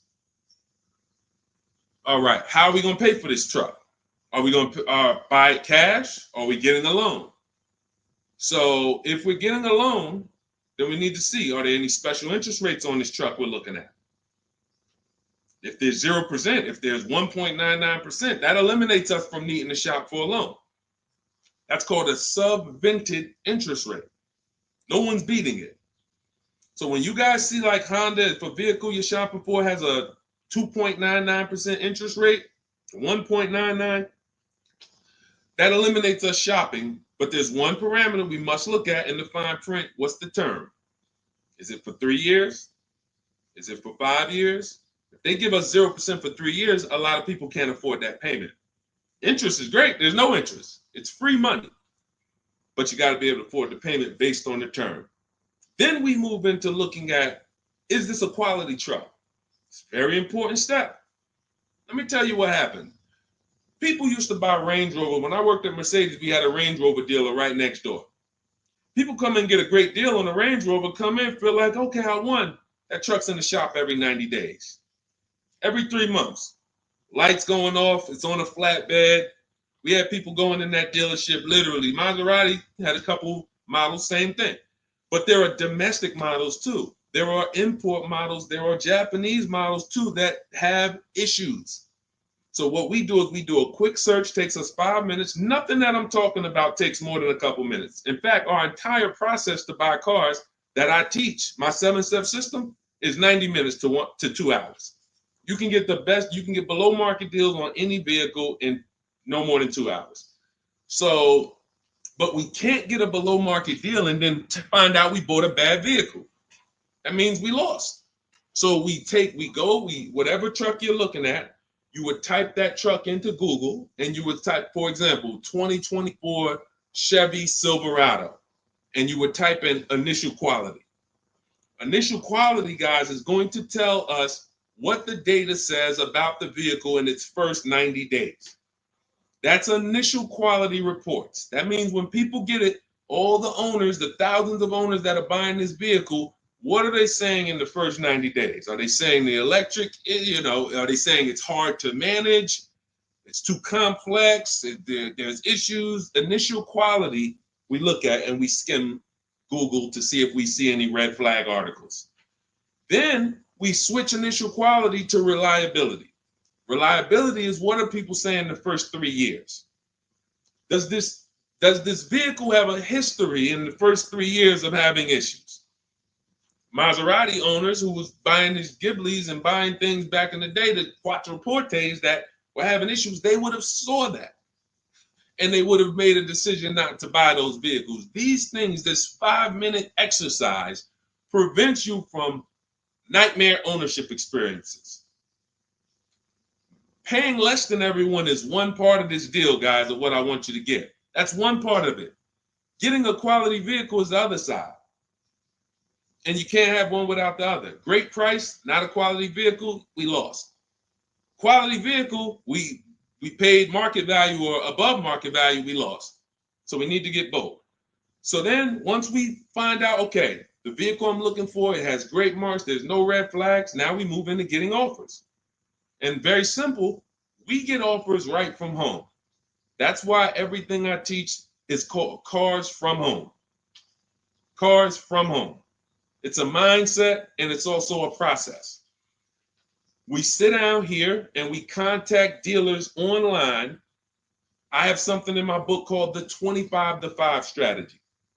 That means we're connecting with 25 dealers in 20 minutes and we're going to get 5 offers. It is important that you must get 5 offers because 4 of them are going to be overpriced. I can guarantee you that. Right now I've worked with 2,200 people personally around the country, and we have about 9,000, approaching 10,000 people that have my digital book, Cars from Home, in their hand in the last 4 months. So when we look at the data, not to mention I shop myself, you know what I'm saying? I've used this. I know you may think every dealer has the same price. They're all different. They're all different. That's why your best deal, and pay attention to what I'm about to say. In fact, hit the share button if you're locked in. Share this with one friend because one friend might be out there shopping right now, overpaying. All right. Oftentimes, the dealers that are the closest to you are not going to give you the best offer because they think they own you. I'm going to say that again. When a dealer sees your zip code come in, when I was in the dealer, we used to get we call them leads. Anyone in sales, you know the term leads. When we see that the zip code is a zip code that is right here, 5 minutes away, 10 minutes away, 20 minutes away, there's a mindset there that this person is not going to shop. So they're not going to give you your best offer in many cases. What you're going to get is an overpriced offer, and you won't see it until you learn to speak to dealers that are a little further away from you. Now, if you're doing it my way, you're using my book, you get your copy for 75% off. You won't pay the $97 price. I have email scripts in there. We don't talk. You use these email scripts when you're buying new cars and leases. We have a different process for used cars, but we still don't talk. You have to, and what's happening is you're going to see that sometimes the offers that come from 45 minutes away, an hour away, are your best offer because they're trying to take business from their competition. Some of these smaller dealers as well who don't have the foot traffic, they're not getting 100 people coming in on a weekend. They have to depend on strategically winning business. They're using the internet to reach out and connect with people that are far away from them, and they're beating their competition. But if you're programmed to go right into your local dealer, you're never going to get their prices. Type a $ if y'all are following. Type a $ if you're following what I'm saying right now. Type a $ if you're locked in right now. Type a $ if you care about your money and you're like, you know what? We're going to unlearn all the things that we were programmed to do. I'm going to tell you here's how we know we were programmed. And if I wasn't in the car business, I'd be just like y'all. That's why it's my mission to teach. You know how we know we were programmed? We never learned to buy cars. We were indoctrinated in a way of buying cars. We didn't consciously make a decision, approached it and said, this is how I'm going to buy cars. We were indoctrinated into how people buy cars, and that's what makes the dealer principals in these dealer groups, Fortune 500 companies that trade on Wall Street and make billions of dollars, because they have a predictable way that they serve the customer. It's not for the customer's benefit, it's for profit. So when you start doing this, and Scott, I just gave you the first 5 steps of our process. When you start doing this, you're going to see that the same people who you thought really liked you, Charlie down at the dealership that he sold cars to you, your parents. When you start making Charlie compete, you're going to see Charlie wasn't really for you. You're going to see that. The same person who, man, we always bought cars from him, but when you start making them compete, things change. Things change dramatically. And that's going to reveal to you, oh man, Charlie, how long you been overcharging me then? How long? See, because one dealer's best offer is not another dealer's best offer. So it's not like Charlie's lying. When he says to you, hey, listen, Ashley, listen, Miss Whittington, I can't do any better than this. This is our best offer. He may not be lying, especially, you shouldn't be there, but we do this, we never talk numbers in a dealership. But once they say that's our best offer, that's their best offer. When you hear from another dealer online, it's a different best offer. Another dealer online, it's a different best offer. And then you start saying to yourself, okay, I just need to find a dealer whose best offer is the lowest among everybody. But we can't stick with one dealer, because you'll never see how much you're overpaying by dealing with one dealer. So that's the process, Scott. That's the start. If you embrace that mindset, you're going to win every time. My 2 favorite words are multiple offers. You want to protect yourself from overpaying on anything. I don't care if you're getting your house renovated, multiple offers. Those of you who's not a good negotiator. Before we go to the next question, because I see we got a lot more questions coming, and keep typing them, and Dolan's going to pull the next one. Before we go to the next question, who's not a good negotiator? Type me. Not a good negotiator. I know we got some negotiators on here. We got a good amount of people, but who's not? You just don't like it. You're either not good at it. You don't like confrontation. It's just not your thing. Who'll be honest and let us know. It's not your thing. Okay, I see you, Brenda. Okay. All right, I see you, Tony. Okay. I see you. Let's go. Okay, we got a bunch of negotiators. Okay, I see you, Michelle. Okay, they're coming in now. Okay. Multiple offers is, you never have to be a great negotiator. If you embrace multiple offers, you never need to be a great negotiator, because what happens when you start getting multiple offers, you're not negotiating with the person trying to sell you something. You're making them negotiate with the other people trying to sell you stuff. Big difference. When you negotiate one-to-one, you're negotiating with a person. When you make other people get bids and you get multiple offers, now those people are negotiating with each other to win your business. That's how we have deals. That's how we have people like Danielle here, who she got her Audi. She's paying a ridiculously low payment, $550 a month, $44,000 vehicle, no money down. That's how somebody like Sean saves 20 grand off of his F-150 Lightning here. Wrote me in. Now pay attention. Pay attention to what I'm about to tell you about Sean's deal. What's so important is he saved 20 grand, 21,000 off his new F-150 Lightning. But here's the big thing. When I asked him about the deal, I want to find his post. He said to me, no other dealer, I want you to see this. He has shopped locally. Where are we? I think this is it. Okay, hang on. Okay, I'll tell you what he said. He had to go 150 miles out to get that deal. He had to go 150 miles out to get that deal. So what you're going to see from most people who learn from me, and you'll be this way too, you're driving an hour to pick up your vehicle, but it's a great drive because you know the money you saved. You don't mind driving an hour to pick up your new vehicle when you know that I'm saving $5,000 on this hour-long trip. All those other dealers close to me that felt like they owe me, none of them wanted to make me this offer. But this one deal over here, He's beating them by $5,000. I remember this young lady in California. She was buying a Volvo, and she had to fly. She called me. She said, Southern California dealer made me the best offer. They beat my highest offer in Northern California by $4,000. All the offers I got, the best one in Northern California, this dealer in Southern California beat it by $4,000. I said, so what you gonna do? She said, I just got the plane ticket. It was $70. I said, that's what I would have did.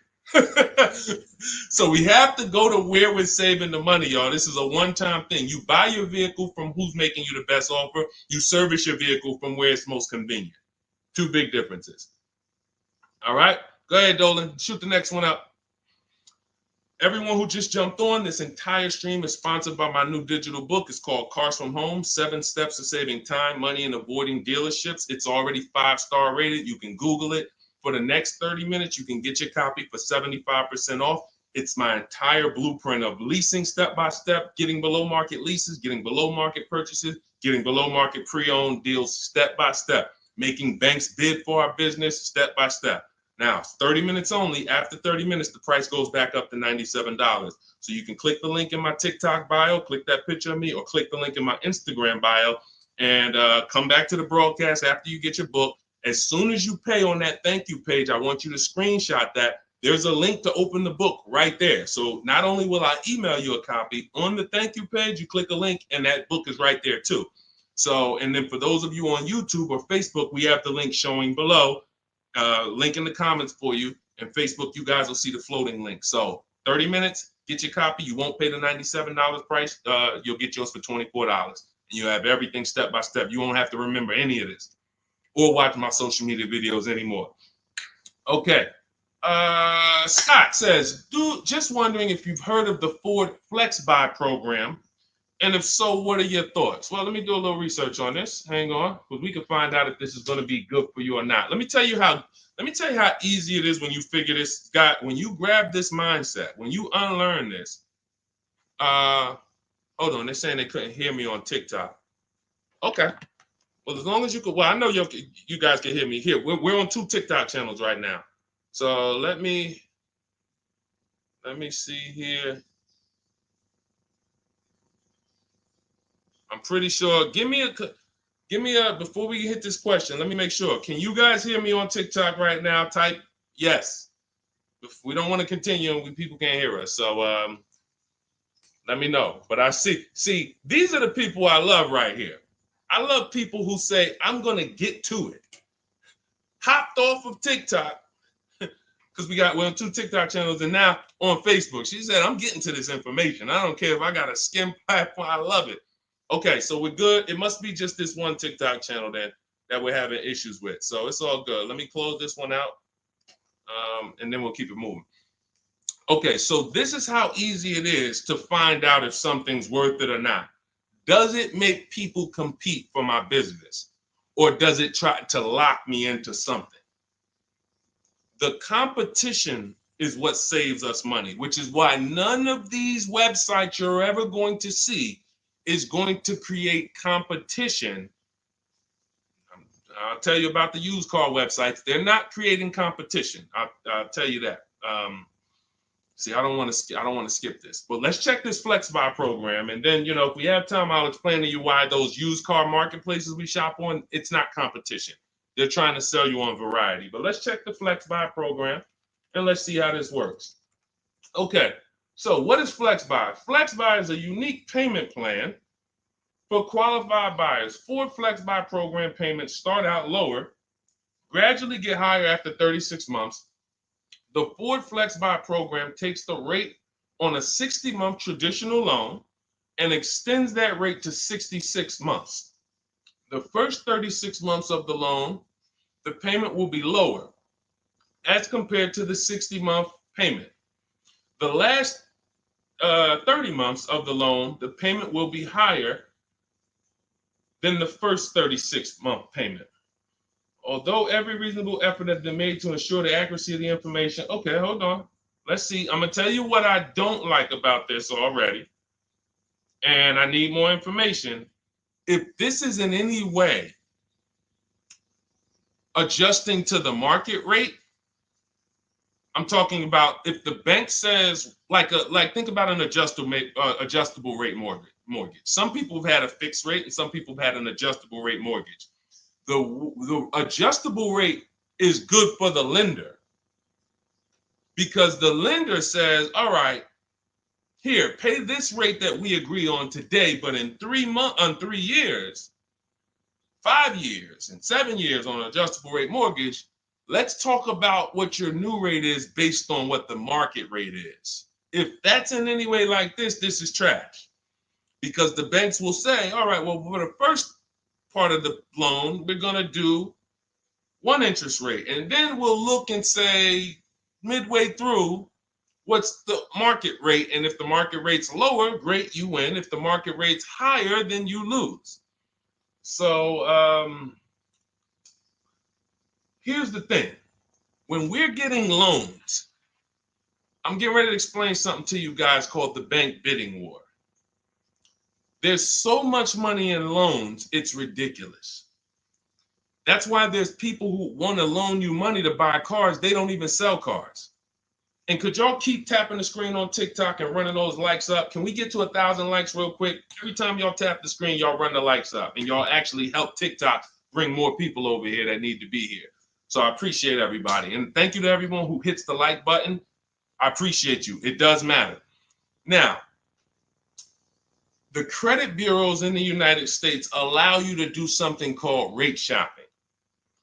Rate shopping is when you actually let multiple lenders run your credit within a small period of time, and they can access it with a hard pull and it won't drop your credit score more than one hard pull. So let's just say one bank, Bank of America, accesses our credit to give us an offer for a loan.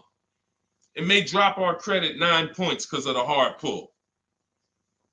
If we shop within the rate window, we can have 50 banks at credit unions run our credit, and it's going to affect it the same 9 points. That's called the rate window.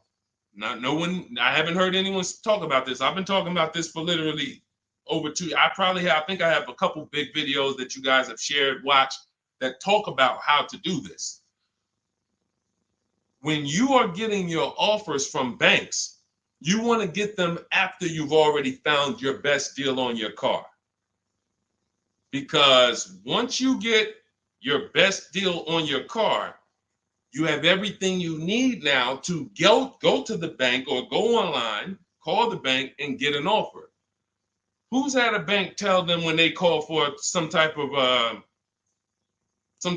offer, the bank tells you, well, we need you to have a car first.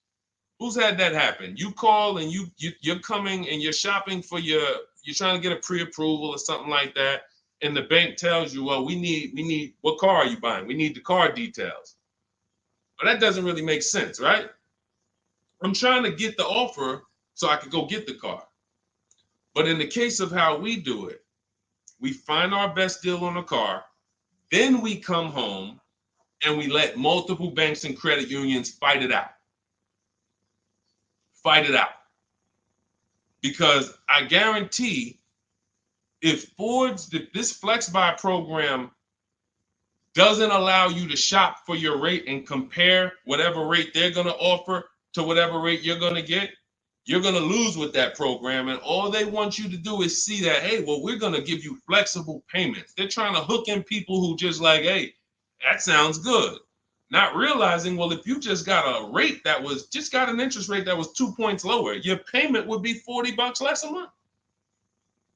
So interest rate shopping, guys, is extremely important. That's why when you get my book, I give you what's called the Bank Bidding War Blueprint. This is for you guys that are financing. I haven't added that to my book yet because I haven't had a chance to go in and restructure it. Every time I update the book, every time I come up with a new idea or a new website comes up, I update the book. I don't charge you for that.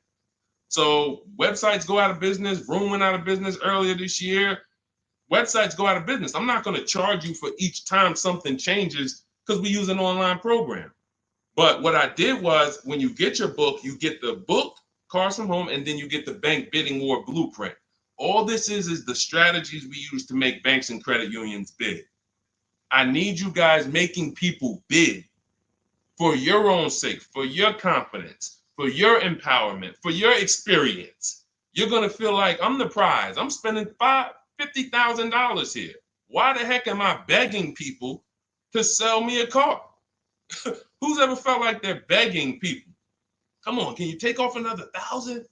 Come on, can you drop it by $50 a month? Come on. You're begging people. Meanwhile, this is a 5-figure transaction.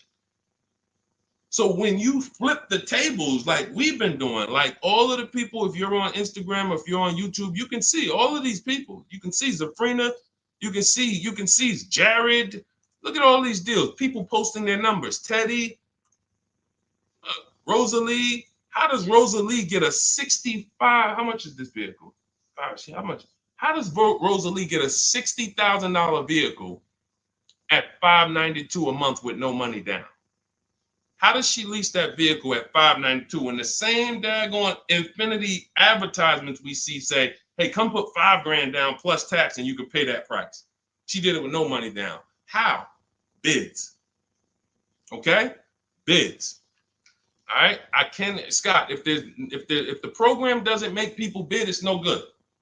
I don't care if it's flex buy, X buy, friends and family. If it's not making people bid, it's trash. It's for them, not us. Okay? I think I beat that horse down. So we can go to the next question now. Go ahead, Dolan. Remember, everybody, you have 30 minutes to get your copy for 75% off. Make sure you save my support email just in case you type your email wrong. Sometimes the book doesn't end up in your inbox. Just hit support, send them an email. My team works 7 days a week. Hey, didn't get my book. They'll get you a copy. We want the book in your inbox. We want you using it immediately. All right. This is Lorraine Celine. Thank you. I followed you in your advice on shopping for a used car, and I bought a 2007 Honda Accord at a great price. Thank you for your knowledge and advice. Amen. Congratulations. Enjoy it. Honda's a great vehicle. If you took the steps and made sure you were getting a good one, title, service records, accident history, a great Honda Accord is incredible. Even some of these vehicles, guys, long-term owners, some of you long-term owners, you need to understand which vehicles have the best longevity records. And Honda Accord is one of them. Congratulations, Lorraine. Enjoy it. God bless you. Go ahead, Dolan. Next one. Buying a Porsche Cayenne Coupe. Need help. Okay, well, you sound almost like Scott. We started with the process. How many years are you keeping the car? If I could find my, oh man, I don't have time to find it right now. I know why. There's a young lady who came. I want to tell you something how important deal structure is. Who was taught never to lease a car? I want you to be honest. Type me if you were taught never to lease a car.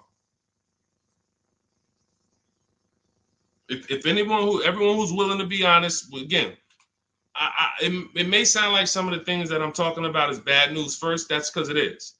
I have to give you the bad news first, and then we get to the good news. All right. So now I see some misconceptions coming out already. I see Wanda. Okay. I see Black F22. He said you never own it. I want you to understand something about what you just said. If you're a person who keeps that car 8+ years, then you can own it. I'm going to tell you why. Cars depreciate like this. Cars drop in value like this. This is the scale. That's why you buy a car today for $40,000. 5 years later, it's worth $18,000 or $15,000. You're losing value. People care about this. You know who cares about this more than anyone? You guys, you know who cares about this more than anyone? Banks. Banks. Banks don't want to own things that do this.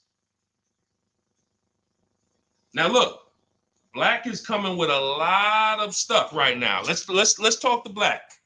And let's talk to the people like Black, because Black is somebody who will tell you never lease a car. He just said you're basically renting it. You never own it. Now let's get to the point. I want to show everyone on here. Thank you, Black. I'm glad you're here because we're getting ready to use this as an opportunity to prove a point. Let me take let's look at Ansley's deal he just got leasing. And we'll talk about mileage. You can build lease mileage up to 30,000 miles per year. So it doesn't matter. First thing people think, well, leasing, they limit you. No, you pick your mileage on a lease.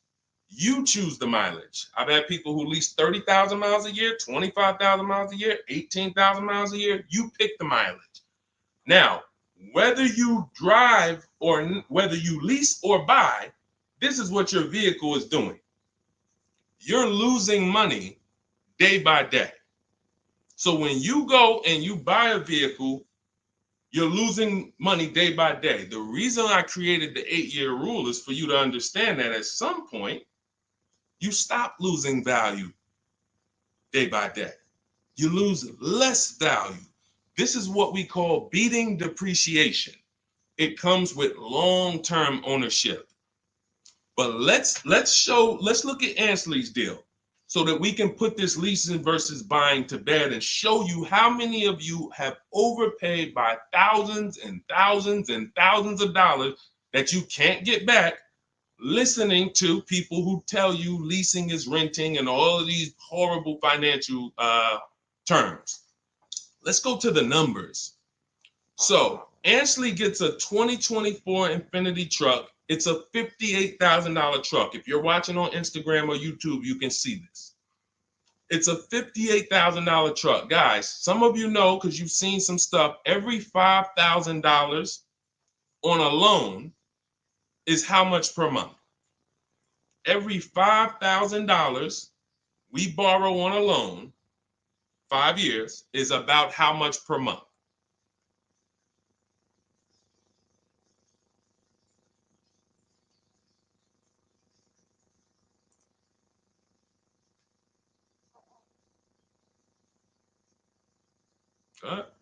Anybody know? Thank you, Michelle. 100 bucks. Told you, shout out to the people who tapped in, locked in, locked in. See, I love the people who are locked in. It's some people who just, they sleep at the wheel. I need the people who are locked in. I'm really only talking to you. Now, that means this vehicle that Ashley went in to get, his $58,000 vehicle, if he would have just said, all right, I want to buy it because I was taught leasing is renting, how much is it going to cost me a month? No money down. Let's figure, we're going to compare apples to apples. No money down, because when you put money down into the deal, that confuses you. That actually makes you think you got a better deal than you really did. When you evaluate deals with no money going into them, it's easy to see where the best value is. Now, Ashley would have been paying $1,200 a month for 5 years. $58,000. That's not even full tax. Let's just round the tax to 60. Let's just say $1,200 a month. But Deshone, what if he got a good discount? Okay, I'll give you one better. Let's go extra conservative and let's play that game. Let's pretend that he's using my strategies and he found out a way to save a huge amount of money off this brand new Infiniti. He's getting bids, he's using my strategy, but he's not leasing because he's been programmed not to lease. So he's not leasing, but he's going to get bids. Now he saves $10,000 off the price of this brand new vehicle. $10,000. So instead of financing 60, he's financing 50. What's his payment, everybody? What's his payment? We just said every $5,000 is $100 a month. $50,000 vehicle. What's his payment? $1,000 a month. $1,000 a month. Okay. Now that's with a super discount. That's with a discount that's like anybody would be happy to save 10 grand. I'm proving the point here that you cannot get a good deal if you buy, but you should have leased. You lost. Big time. Now watch this. He's leasing and his payment is $554 a month. So now somebody like Black, somebody like Miggy over here that agrees with Black, they pull up in their Infiniti truck, right? And they pull up next to you. And y'all are both driving the exact same truck. And you look at them and you're like, hey, man, we got the same truck. Now they're going to say something to you like, yeah, you know, man, it's expensive though, man. It costs to drive this, right? And you're going to look at them and be like, oh, how much you paying? You know, I did a no money down deal. So I know I did all right. I did no money down, but I'm paying $1,000 per month for this. Oh, really? I did no money down too, but I'm paying $554. Wait, you? Yeah. Oh, yeah. I leased this. I drive it for 3 years, then I give it back. Oh, yeah, but I own this. I'm gonna own this in 5 years at $1,000 a month. This mine right here. Okay. All right. Listen. God bless you. Have a good enjoy, man. Enjoy. Now let's go one more scenario. Let's go to the person who says, Deshone, I don't buy used. I don't buy new though. I only buy used. Cool. Let's say you pull up in your new lease that you just got. And again, everyone shouldn't be leasing. That's why step 1 in my book is called the 8-year rule. It's the 8-year rule. If you are keeping vehicles at least 8 years, don't worry about leasing. You're going to beat depreciation. All of that money you're going to pay to own, all the $1,000, all these high payments you're going to pay to own, all this cash that has to come out of your pocket to own, out of your bank account to own, it'll be worth it in the long run. At least 8 years though. And the longer the better. 10, 12, 15, you really want. But less than 8, losing big time. So let's say a person says, oh, I'm going to get a used version. So they find a 3-year-old Infiniti truck just like this, but so instead of paying $60 for it, let's say they find one for $30. Let's give them a good price, good mileage. They think, oh, I'm good. What's their payment, everybody? What's the payment? Come on, stay by the keyboard. I need y'all quick because we're teaching something here to people like Black. They might not get it. I pray that they do, but they might not get it. But the people who are locked in financially, the people who understand financial literacy are going to get this. If every $5,000 is $100 a month and they buy a pre-owned version for 30 grand, what's their payment? Thank you, Michelle. 600. 600. See, he said 500. So this is how I know he's struggling.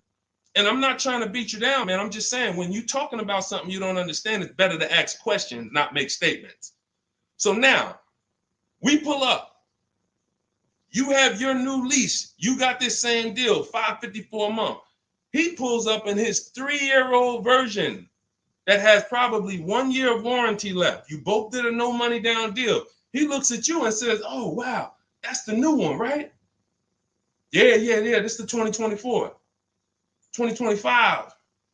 Oh, yeah, this is a 22. I just got this. I got a good price on it. I paid 30. Okay, cool. What's your payment? I pay 600 a month. What you pay for the new one, man? I know that must be expensive. I pay 554. Wait, what? Yeah, I paid 554 for this. No, you put a lot of money down, right? No, I didn't. I gave him $554. I drove off. It's understanding. That's deal structure. That's why when I came and started teaching 3 years ago, I had to teach deal structure. I couldn't teach people to just go in and buy cars, get great prices. If you get a great price, but your structure is wrong, you overpaid. You're driving cars, you're driving older cars with no warranty. And many of people who've been taught to do this, they never even pay the car off. They trade the car in before they even pay it off. They literally, I used to have people walk into the Mercedes dealer and they look at me and say, Deshone, is that the new version? I'm like, yeah, that's the new one. He's like, I got 3 payments left on this. This one, as soon as I pay it off, I'm coming to see you for that one. So this is a person who paid these high payments because they wanted to own. They thought they were going to own. As soon as they get their title, it's like running a marathon. Oh, these high payments, these payments are so high, but one day I'm going to pay this car off. And then as soon as you get to the end of the race, you go start another race. It's horrible. It's horrible. And so that's why we don't move into any other step before we get to the buy versus leasing. That's why it's step 1 in my book. So we can sit here all day and compare numbers. There is no comparison to a person who's getting great lease deals versus a person who's buying.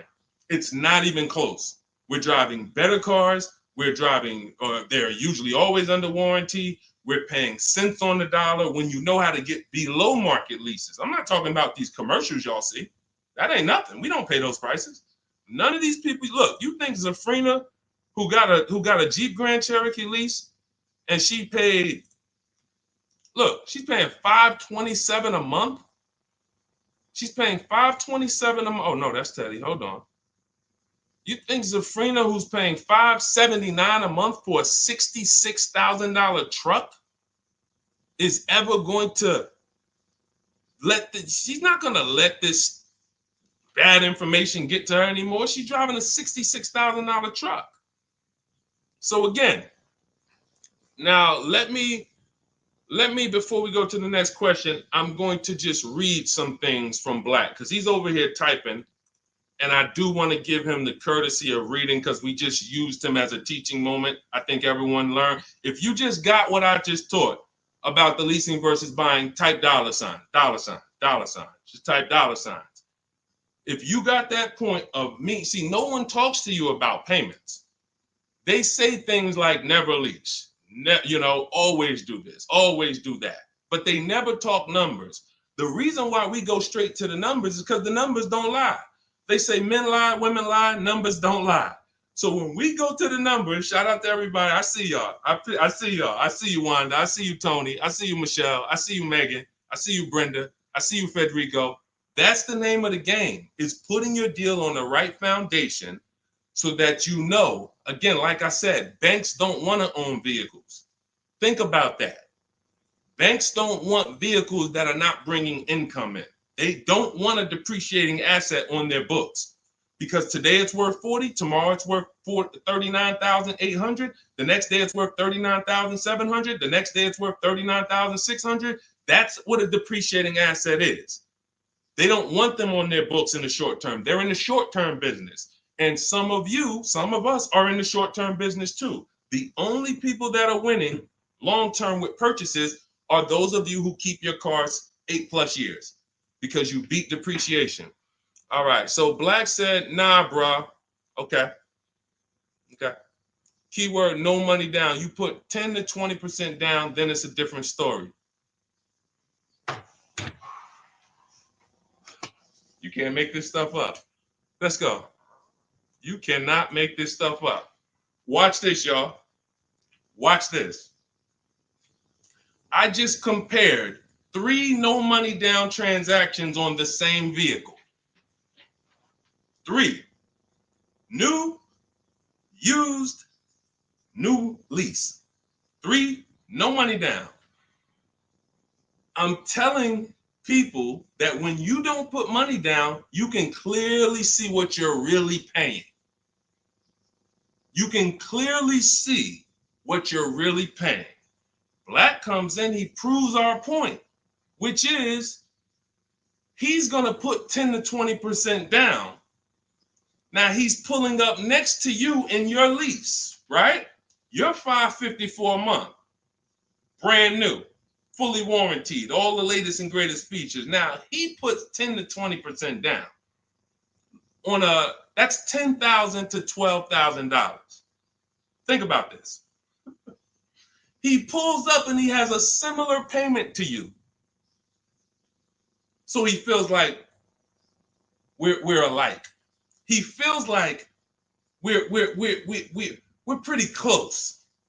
In fact, he may even feel like he's doing better than you because he's purchasing his and you own yours. I mean, you're leasing yours. But watch this. What about that $12,000 you gave him? What about that $12,000 you gave them? That's how people forget. That's why everything in the Car From Home system, when you get the book, you're going to see everything is about shopping with zero down, looking at offers, and then choosing, do I want to put money down to lower my payment? Money down does not buy your deal. I made a video about this. Some of you have seen it and shared it. People who make a down payment and think they got a deal. You have a deal before you put your money down, or you don't have a deal. A deal means I shopped all my offers, and then I found the dealer who was going to discount the vehicle the most. Now, how do I want to pay for that? Do I want to get a loan? If I'm getting a loan, what do I want my payment to be? Now I'm going to manipulate my down payment based on what I want my payment to be. That has nothing to do with the deal I got, but somebody like Black or people who move like him, hopefully we can help you get over these mindsets. But you have some very, very strong convictions, and you're confidently incorrect. That's dangerous. It's dangerous to be confident and incorrect. Dangerous to yourself and your family and your friends who will listen to this.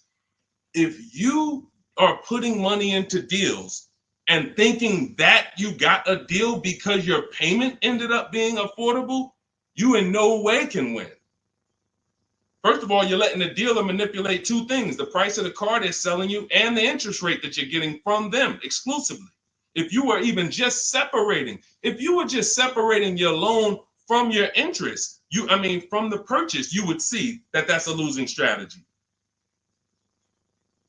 You can't compare a person who's driving a brand new vehicle paying a low payment to a person who's paying the same payment but gave the dealer $12,000 to get to that payment.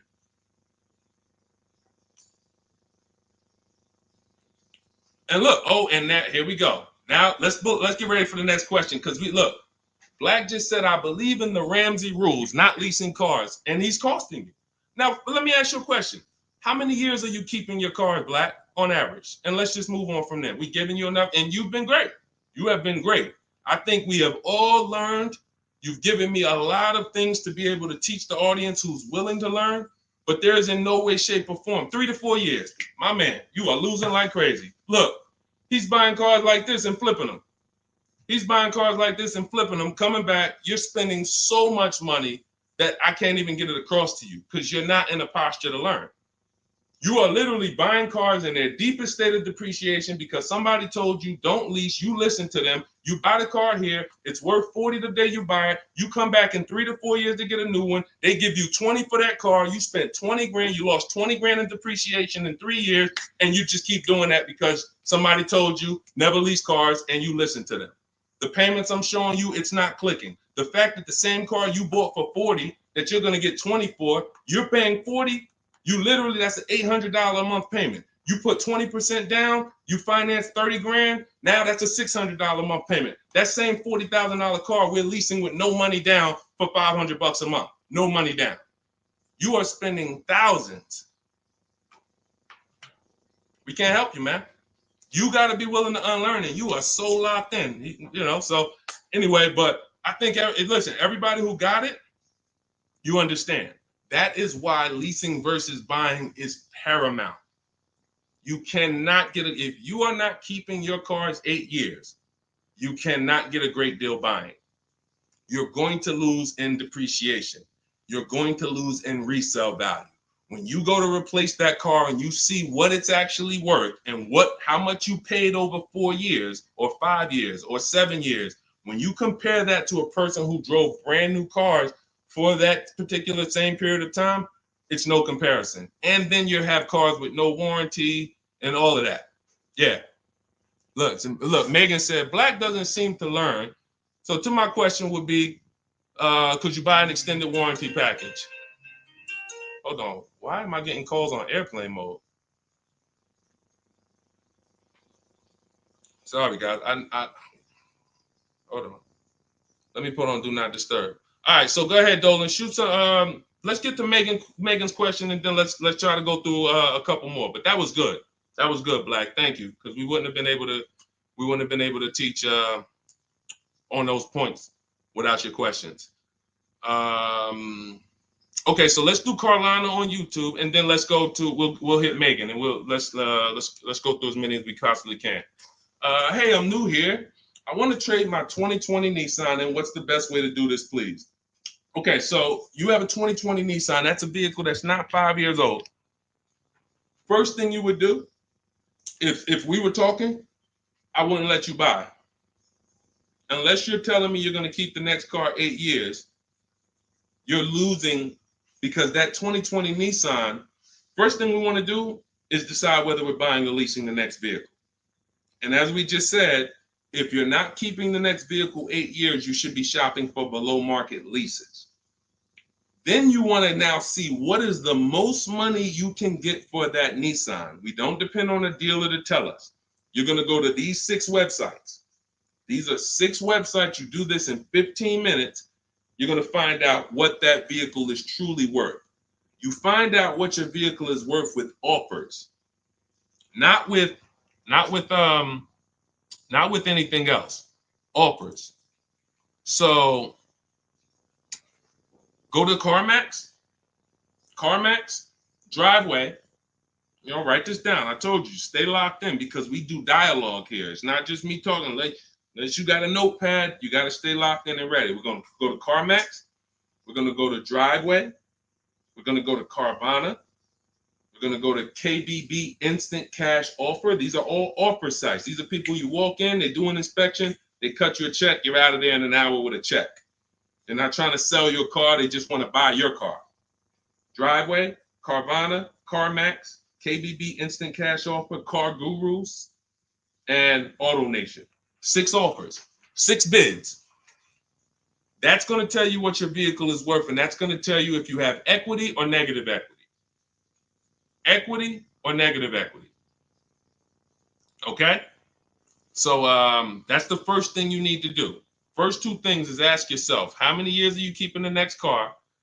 And then do your equity assessment to see, do you have positive equity that could either go in your bank account or negative equity that's going to be carried over to your next deal. So that's the first step. Okay, do that first. Now, here's the beautiful thing. When I was at the dealer, I would have people who walked in as soon as I asked them how many years they were keeping the car. If they were telling me 5, like, remember the guy I mentioned a little while ago on the stream? I said he comes into the dealership. Hey, Deshone, is that the new one? As soon as he gets his title, he comes in and trades it in. I told him, there's no point in you waiting for the title. First of all, you can replace a vehicle without the title. That's fine. But again, he was taught, hey, I got to wait for my title, and then I make a move. So he always has a payment. 5-year loan, 6-year loan, pays it off, gets a new car. He always has a payment. It's just super high. But what I would do if he was listening, if he was open to financial advice, I would tell them, you're going to cash that vehicle out. That means you're going to sell this vehicle. We're going to give you a check for that. So whatever it's worth, 15, 18 grand, it's paid off. That's going to go in your pocket. Now, what he was used to doing was, well, whatever it's worth, don't I have to put that down on the next vehicle to be able to get my payment where I want it? And this was the best news I was able to deliver. This is why, and if you talk to anybody in New Jersey who dealt with me, this is how I've been. I've been the same way. From the minute I started learning about financial literacy when it comes to cars, I was a consultant educating my clients on how to keep the most money in their pocket and drive the best cars. When he would say, well, I say, are you familiar with leasing? And I would ask, how much do you drive a year? And he would say, I think about, maybe 13, 14,000. Say, let's go look at your old vehicle. We look at your old vehicle. We see, okay, yeah, based on what's on the mileage now, you drive about 14,000 a year.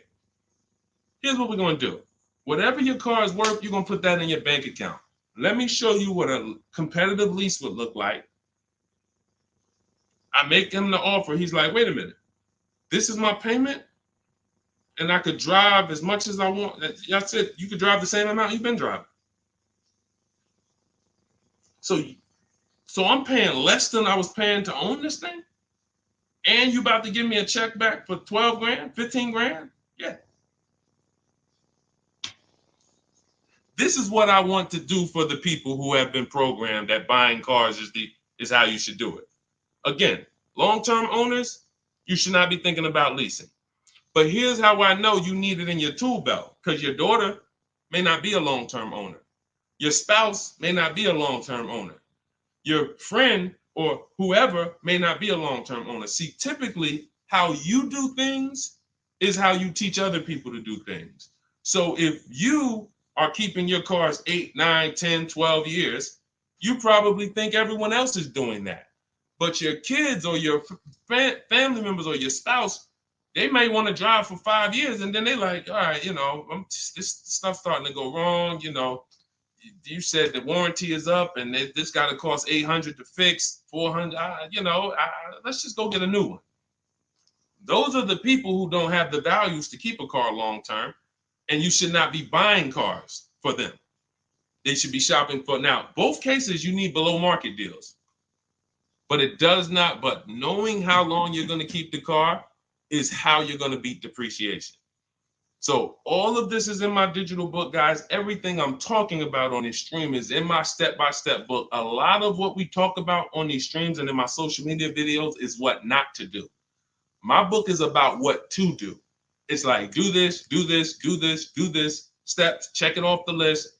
Next thing you know, you got below market deals from home. There's only 3 things we go into the dealership for: test drive, have our car appraised, and to pick up a car. We are not there to shop. We're not there to get numbers. We're not there to negotiate. We do all of this stuff from home. So for 30 minutes, if you visited the website already, you'll see the timer, 30 minutes, you can get 75% off your copy. It'll be in your inbox in literally seconds. And as soon as you pay, in my TikTok bio, in my Instagram bio, Facebook, we have a link floating for you. You guys should be able to see the link. And then Instagram, we have YouTube, we have a comment pinned for you guys. You'll have the book, but as soon as you pay, you're going to see the thank you page. It says screenshot this page. You'll see my support team email. Sometimes you type your email wrong. Contact support if the book is not in your inbox in literally 5-10 minutes. Also, as soon as you pay, you see a link that says open your book below. So there's 2 ways I'm delivering the book to you. Right there as soon as you buy, but I'm also emailing you a copy. But sometimes, we fat finger the keyboards and there's a letter off. So make sure you hold on to my support team's email and hit them up. Okay, good stuff. Get your copy. Listen, once that clock hits 0, the price is $97, which is still worth every penny. If I missed it, I go back and look. Knowing what I know, knowing what the people know, look at Tiffany. Look at Tiffany's deal. Look at Tiffany's deal. Matter of fact, let's show Vicky's deal. Look, thanks to your books and your methods, I was able to get my new lease for a 2024 Volkswagen Atlas SE Peak Edition with the tech package for $175 per month less than my first quotes.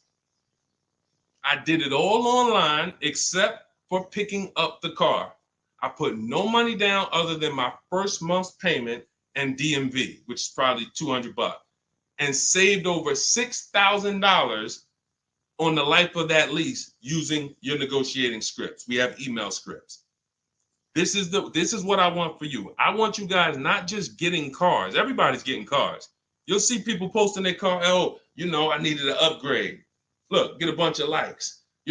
Hey, had to treat myself. You'll never see the numbers though. I want you, every time you get a car, I want you just as excited about the numbers you got as the car. And this will make sure you get there. Go ahead, Dolan. Shoot the next one up. Okay, Brandon from TikTok. I've lifted the Denali truck. I owe $6,500 on it. It has 163,000 miles. It needs $3,500 worth of front end work. Should I fix it or trade it? I'm the only owner. I would make sure you get a second opinion on how much it's going to cost to fix. Lifted Denali is going to have a low resale value. But here's the thing: the cost of replacement is always more than the cost to fix. Always more. So if you got a truck, and again, your truck, you got a loan on it. You got a loan on it, 163,000 miles. I teach something: you shouldn't have a loan past the 10th birthday on a vehicle. Now you're going into a lot of risk. There's different boundaries we need to follow. But what I would do if I was you is I would make sure I'm not spending more than $3,500 unless I'm getting multiple mechanics to give me an offer. But I would see, what does it cost? What's the lowest I can pay to get this truck running? What if you pay $3,500 and it runs again for another 3-4 years? All day long. Because to get a new vehicle, $3,500 is coming out your house in probably 6-7 months. Which would you prefer? $3,500 one time and I could drive this thing for another 3 years problem free? Or $7,000 or $10,000 a year that I'm going to pay to get a new truck? Keep the cost low when you can. All right. Listen, I'm going to jump off. Everybody, listen, we'll be back for another stream. We went deep today. I think we dug into stuff we've never dug into before. Thank you to Black for, bringing some information to us that allowed me to teach and help you guys unlearn. Everything you need is in my digital book, Cars from Home, 7 Steps to Saving Time, Money, and Avoiding Dealerships. Normally $97. It's 5-star rated. You can Google it. You can see all the reviews people wrote using it. But you won't pay $97 if you get to my TikTok bio or my Instagram bio before that 30-minute countdown expires. You'll get it for 75% off, which is $24. And on YouTube and Facebook, I have a comment pinned for you guys where you can get your copy for 75% off. Use it. Make sure you email me your success stories, and make sure you save my support team's email just in case you type your email wrong. Let's make sure my team gets you your book. All right. God bless you. Keep winning. Keep unlearning. I'll see y'all on the next one.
Hit go live, then we'll roll in. Jasmine from TikTok asks, what do I do when I can't afford the lease after 1 year? Great question. You want to do an equity assessment, see if you can sell it. There's two main ways to sell a lease. You could have somebody assume it. You can go to a site like Shop a Lease, and if you have a good car payment, you could list the car there and somebody could take over it, but it must be a good car payment relative to the deal. If you're paying, if you overpaid per month, then you're going to have a hard time getting someone to take over the lease. But if not, you can get rid of it there. Second is, I want you to call the leasing company, ask for your payoff, and then you're going to call, once you get your payoff, I want you to ask them if you have a third-party restriction. Those are the two questions you're going to ask your leasing company. And then once you get that number, which is your payoff, you're going to go to CarMax.com, Driveway, Carvana. This will take you 20 minutes to do. Kelly's Blue Book Instant Cash Offer, Auto Nation, Sell My Car, and Car Guru, Sell My Car. You want to get 6 offers. It's very important when you're on those sites. When they ask you, is your car owned, leased, or financed, put owned. That's going to tell you what the market value cash is for your car to get rid of it in a day. If it's greater or equal to your payoff, you can get out of it. If you have a third-party restriction, then you're going to need to take another step and you're going to sell to a local dealer. But you got to see where your equity position is first. Got to see where your equity position is first. All right, I'm going on and I'm sharing the broadcast, and then Dolan, you could queue up the next question. We're live on TikTok, Instagram, YouTube, and Facebook. So we are going to be taking questions from all platforms. The first one came from TikTok. We got a couple queued up on TikTok. So shoot the next one in, Dolan, and we'll get to it. All right, this is another one from TikTok. I have 2 payments left on my lease. What's my next step? Equity assessment. Who's returned a lease to a dealership, just dropped it off when it was done? You never assessed any equity. You didn't even know. Who didn't know that a lease could have equity that you could put in your pocket? It's not a guarantee, but many people all through the pandemic, we were showing them how to put $5,000, $10,000, $12,000 in equity in their pocket from the end of their lease. I sold my lease. End of my Jeep lease, I made $8,900. My mother made $10,200. Now that was when everything was worth 7 to 10 grand more than it's worth. That was when the market was once in a lifetime. But does not mean we will never return a lease without doing an equity assessment. If you've done it, I want you to raise your hand and say, you know what, I turned in my lease. If you ever just dropped it off, you can't do that again. You must know if you have equity, and you follow those steps that I just gave to Jasmine. I think that was Jasmine who asked the first question. That is what's called in my book, In my process, that's the equity assessment. That is what you do. Everything I'm teaching you guys is from my new digital book, Car Shopping for People That Hate Car Shopping, 7 Steps to Saving Time, Money, and Avoiding Dealerships. So every question you ask, when I answer it, it's going to be out of one of those 7 steps. And the equity assessment is step 2. You must do that before you ever return a lease for the rest of your life. A lot of you gave back thousands of dollars to dealerships and you didn't realize you were doing it. They bought those cars, put that money in their bank account when it should have been in yours. Yep. All right. Go ahead. Shoot the next one up, Dolan. All right. All right. This one's from TikTok as well. Let's go. Facebook, type your questions in. YouTube, type your questions in. Instagram, type them in so we can get to you guys. Another one from TikTok. Thinking of trading a car for a newer model. Should I keep the car and just get the new one? It's a good question. What's the benefit of keeping the car? If you were a high mileage driver, then I would tell, let's just say you said, Deshone, I'm driving 20,000 miles. Then high mileage drivers, I want you to type HM. If you do over 20,000 miles per year, even 18,000 miles per year, just type HM. Regular driver, Jason, what's the benefit of having 2 cars? It's own insurance. You're paying for one when you get your new car. I like to drive that car that I'm paying for. I don't want to be paying for a car and then I got this other car that I'm barely using. But if you are a high mileage driver, then I would tell you keep that car and get you another car. And but how many years are you keeping the car, Jason? How many years are you keeping this next car? Because depending on your answer, it's going to change my answer to you. So this car you're thinking about getting, how many years you see yourself keeping it? Let's start there. Come on and shout out to the sharers. I see y'all running the likes up on TikTok and y'all keep tapping that screen. Just every couple minutes, throw a couple taps. It really helps the broadcast. And I appreciate everybody who's helping us get this message out. I really do. We couldn't do this without you. Let's see if maybe 5 years, then you should not be buying that car, Jason. You should be leasing. And I'm going to break this down for you really quick because some of you know the depreciation curve.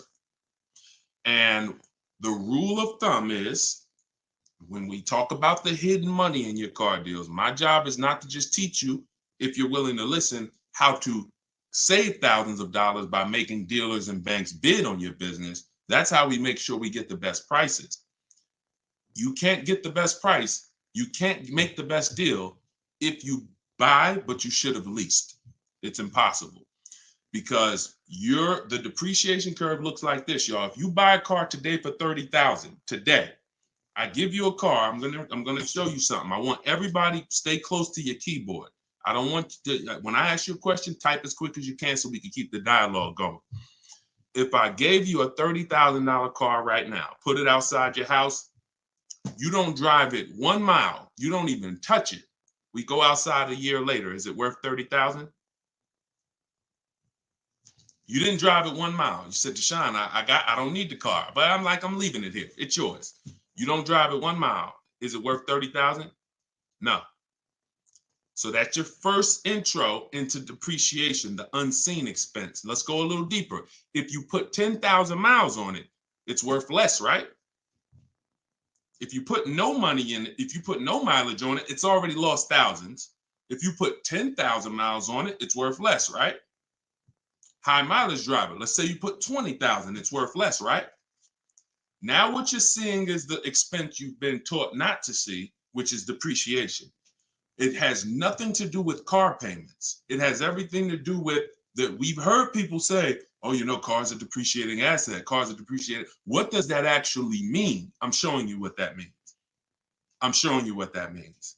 When you're buying something that goes down in value, you have to look at when it's going down, when is it losing its most value, and your goal should be to avoid replacing it while it's losing the most value.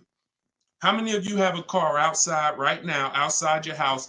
You've had it for at least 8 or 9 years. Type the number of years you've had it. If it's more than 8, don't type 3, don't type 5. For those of you who have a vehicle outside right now and it's been in your home, in your household for at least 8 years, I want you to type the number of years. All right, we got Jason 10, we got 13, we got 8, we got 20, we got 14. Okay, so we got 10. This is the leasing versus buying question, and there's nothing more important than this to the foundation of your deal. Because if you choose wrong, you cannot get a great deal. And if you're new to this, then lock in for the next 5 minutes, and you're going to understand why. The people, those of you who said, Deshone, wow, Jazzy's 20 years. The vehicle, the value of your vehicle right now, isn't it going to be about the same a year from now? Everybody who just typed, look at the, and I want y'all to pay attention. If those of you who are like, Deshone, I never keep a car, you might be saying, looking at these numbers and saying, Deshone, I would never keep a car that long. It's not for me. It's not in the cards for me. It's not my style, not my habit, not interested. Perfect. Pay attention. 12, 20. So all of these people, your car will be worth next year about what it's worth right now. What does that mean? That means you have avoided the depreciation. You've won.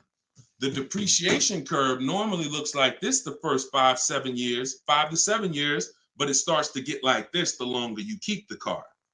So now all of you who have answered, all of you who are watching them answer, their car depreciation curve looks like this now. It's not losing much value anymore. If you don't get to that level, there was no point in you buying the car because you're replacing it here. There's only 2 ways to go from to avoid this type of depreciation. Car was worth 30, now it's worth 10, 7 years later. It's only 2 ways to avoid that type of hit. One, you're going to keep it long term. If that's not you, you should be shopping for aggressive leases. Not these leases you see in the car, in the commercials, come pay $4,000 down and all of that. These are not deals. Aggressive leases are below market prices and they're pennies on the dollar compared to what you've been paying. You cannot win buying cars and switching them like this. That's why you always have negative equity. That's why you're always never happy with what you're getting for your car. You buy your car, you come back, look 3 years later, you see what it's worth. It's always disappointing because you're trying to literally get cash back out of something that is not designed to give you any value in the short term. Leasing or long-term ownership. That's why the first thing that I teach, it's called the most important question, is how many years you keep in the car. If it's not 8, then you should be leasing.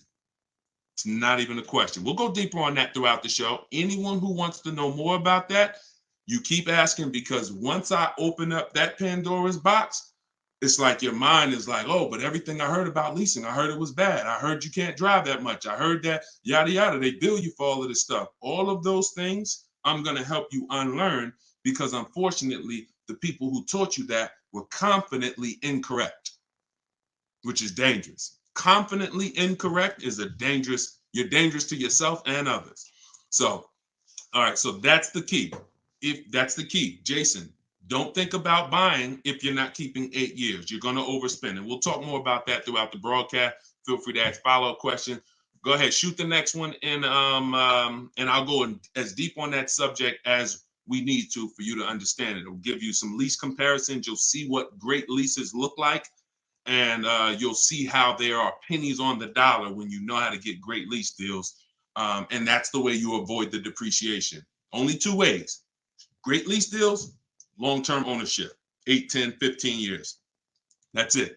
2, 3, 4, 5 years, you can't avoid the depreciation buying. You just can't. You're going to lose thousands every time. Go ahead, shoot the next one up, Dolan. We're keeping the questions coming in. We're live on all platforms, so just keep typing. I'm going to try to get through as many as I can. We got a lot of questions coming from TikTok. All right, let's go. Should I put money down on a lease that I'm about to turn in?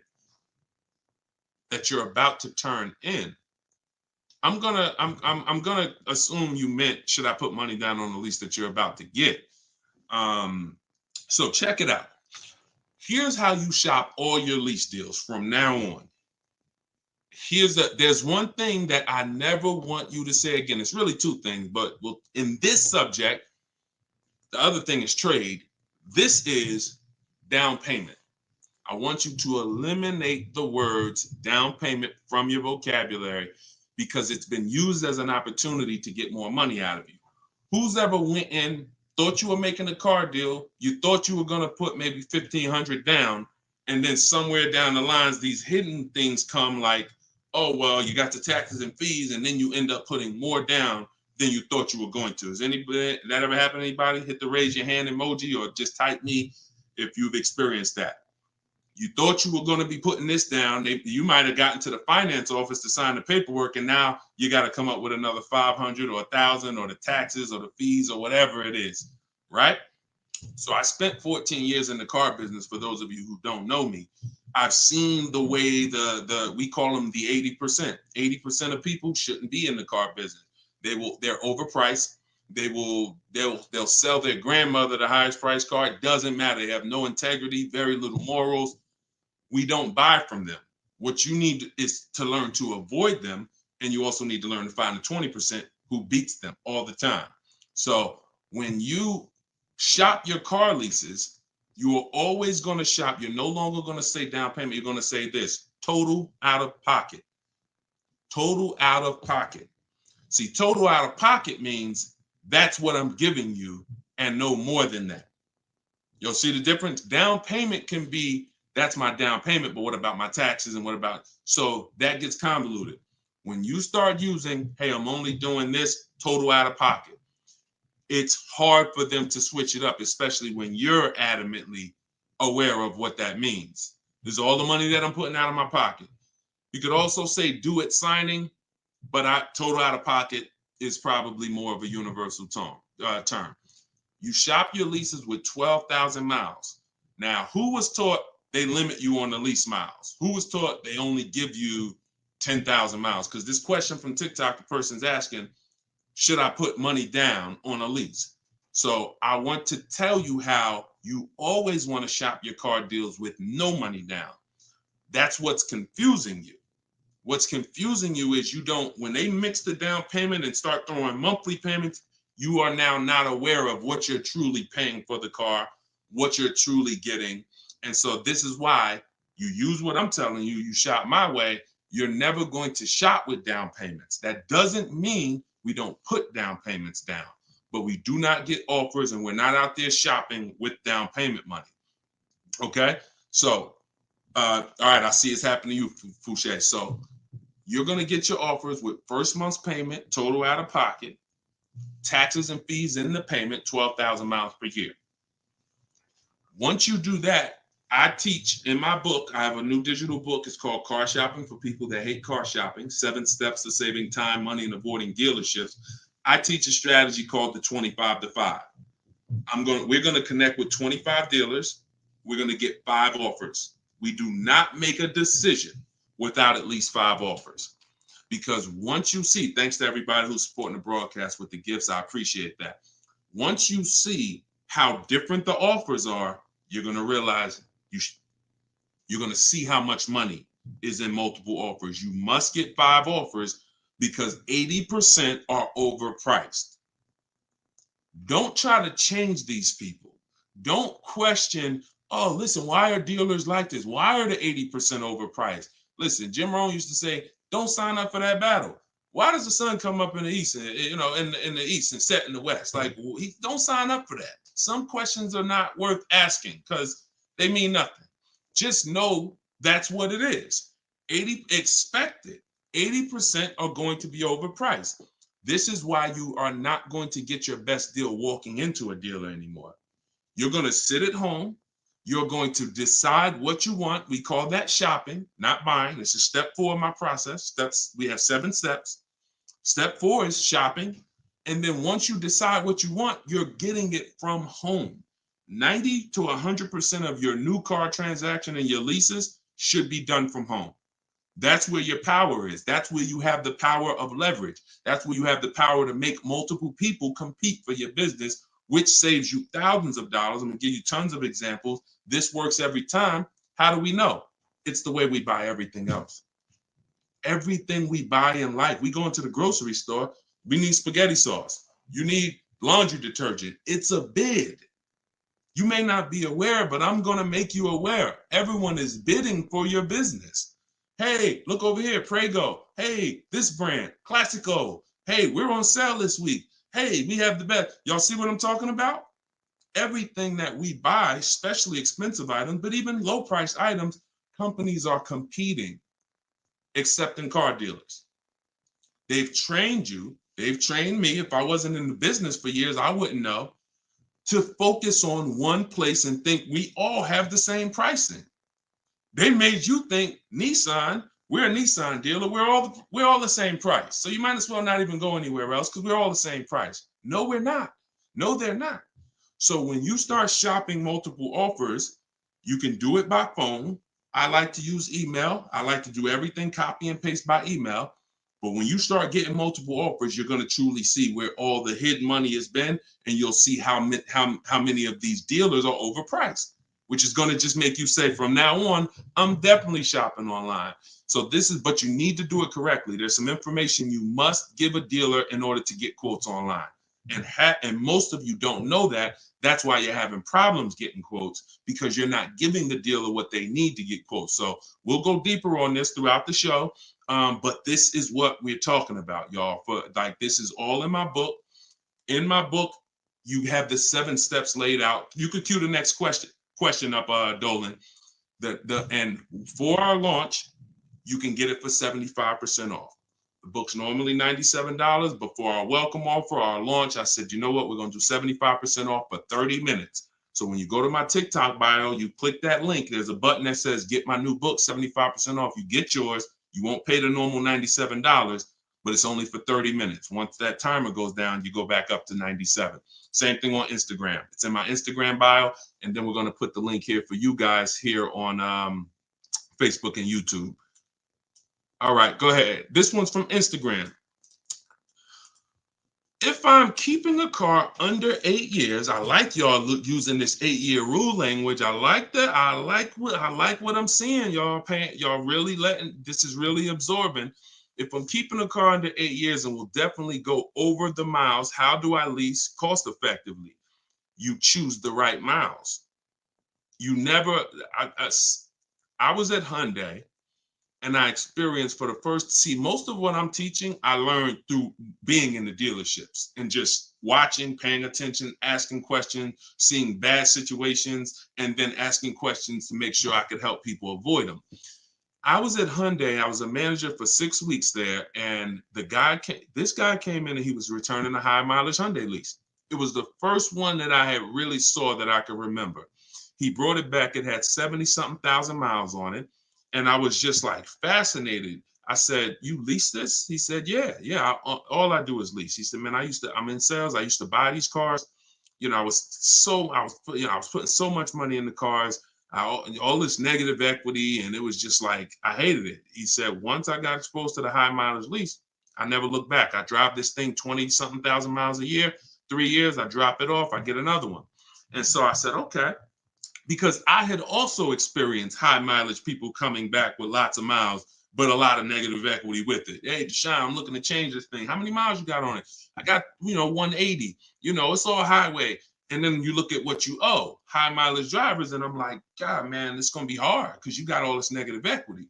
So once he exposed me to that, I looked at his payment and I said, man, he's only paying a couple dollars more, $150, $200 more per month to have all the mileage. That $150, $200 a month is a lot less than the depreciation hit that he's taking. Again, going back to the unseen expense.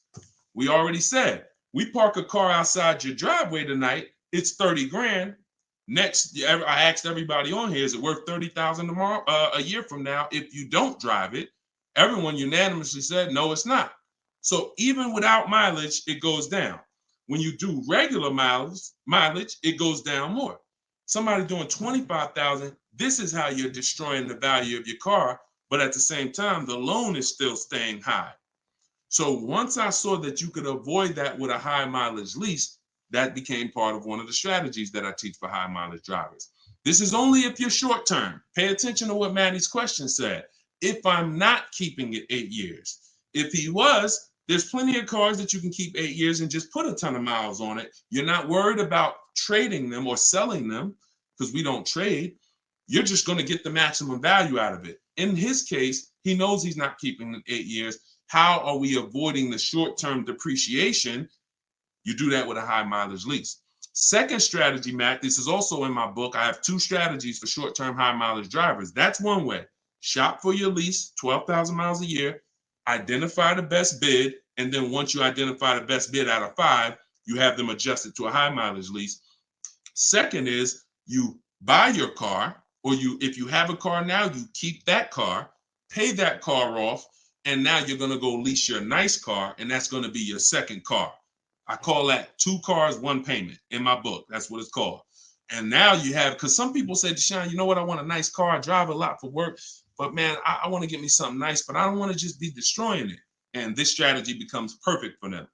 This guy who's doing the high mileage lease with Hyundai, that's not a nice car. Especially once it gets up to 60, 70,000, it's not so some people are like, you know what? I want a nice car. I'll have my mileage car. I'll do, half the mileage on that. And then I'll go and lease me something and I'll do half the mileage on that. And so it's a beautiful thing. You got your nice, beautiful car and you got your mileage car and you split it, payments affordable, and you're not dealing with all this negative equity like you've been used to dealing with as a high mileage driver. High mileage drivers are getting killed with some of the worst because you guys are just killing the value of your cars. You use either one of those, you're going to love it. Both in my book. So if you want that step by step, it's in there. Some of you are like, Deshone, this is great. I don't want to try to remember all of this. In my book, it's right there for you, laid out step by step. You can get it for 75% off in my TikTok bio or my Instagram bio, or just scan the QR code on the screen, or go to deshonesbook.com. Either way, get you 75% off. Okay, shoot the next one up. That was a great question, man. Shoot the next one up. Let's get through as many as we can. This one's from Instagram. Would you recommend leasing business vehicles? Well, that's a question for your accountant. Whoever is going to be helping you benefit from having vehicles in your business name, that's the person you should be asking, which is most likely your accountant, whoever does your taxes. Here's what I can tell you, and I'll keep this very quick. Many people are putting cars in their business name with no business, or no business that requires a car. Be very careful. There's 2 parts to this. One, whoever's going to teach you to put cars in your business name from a business strategy standpoint, that's who you need to learn from. Second is you can use what we teach to save money on the cars, because what I see these people, influencers, social media people paying for these cars, they'll never tell you what they're paying. And they go and they re-up their cars like crazy because they need it for their brand. The money they are losing, most people can't afford to lose. But unfortunately, they're desperate. But get the strategies, get the structure. I used to have people all the time ask me, Deshone, do you teach Toro and all of these, I said, look, I don't, but you need 2 people. You need me, because I'm going to teach you how to buy the inventory at below market prices. You need the business person who's going to teach you how to legitimately do the business, inventory and all of that. Those are the 2 people that you need.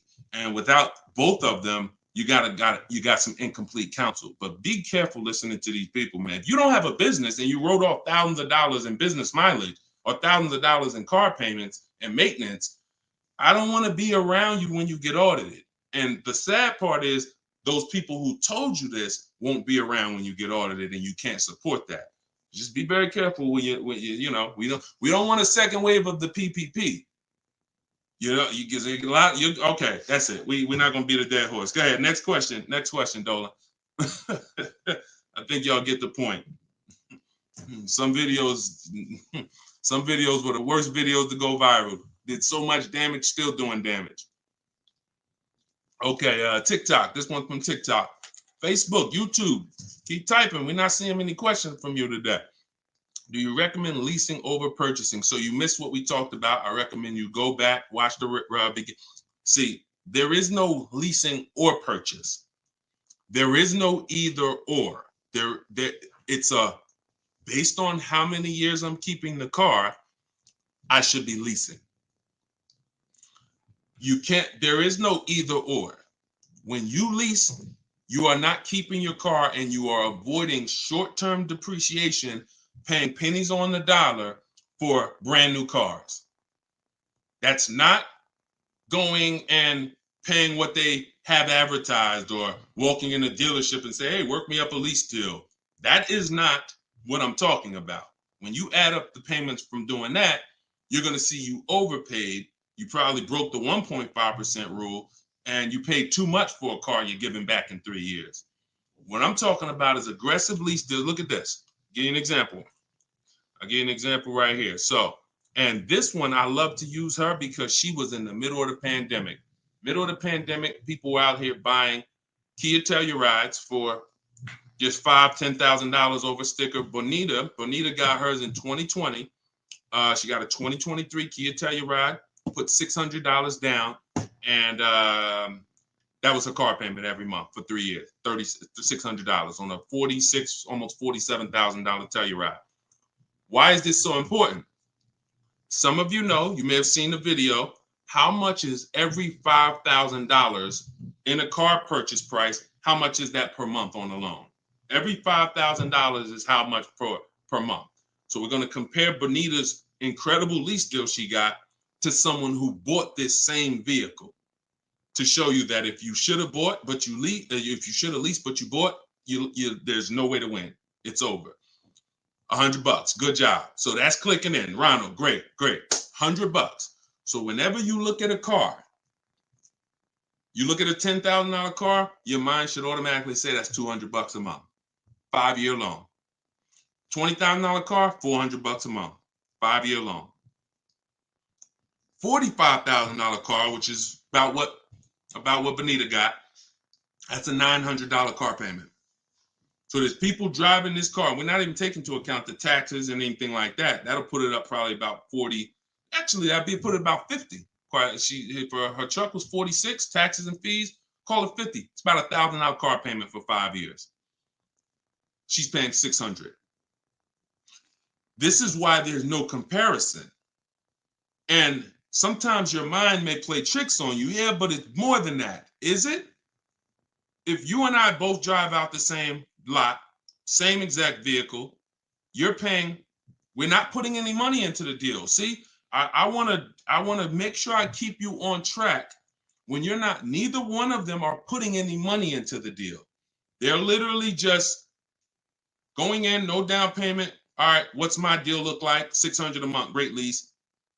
$1,000 a month, 5-year loan, no money down. So when we leave it the same, if I'm paying $1,000 and you're paying $600, is there any question of whether you're winning right now financially? Same vehicle. So as we drive, the only way you can eventually win, or I could eventually win if I bought, yeah, I'm paying $1,000, but I'm going to keep this vehicle long enough so in 10 years my Telluride is going to maybe worth $9,000.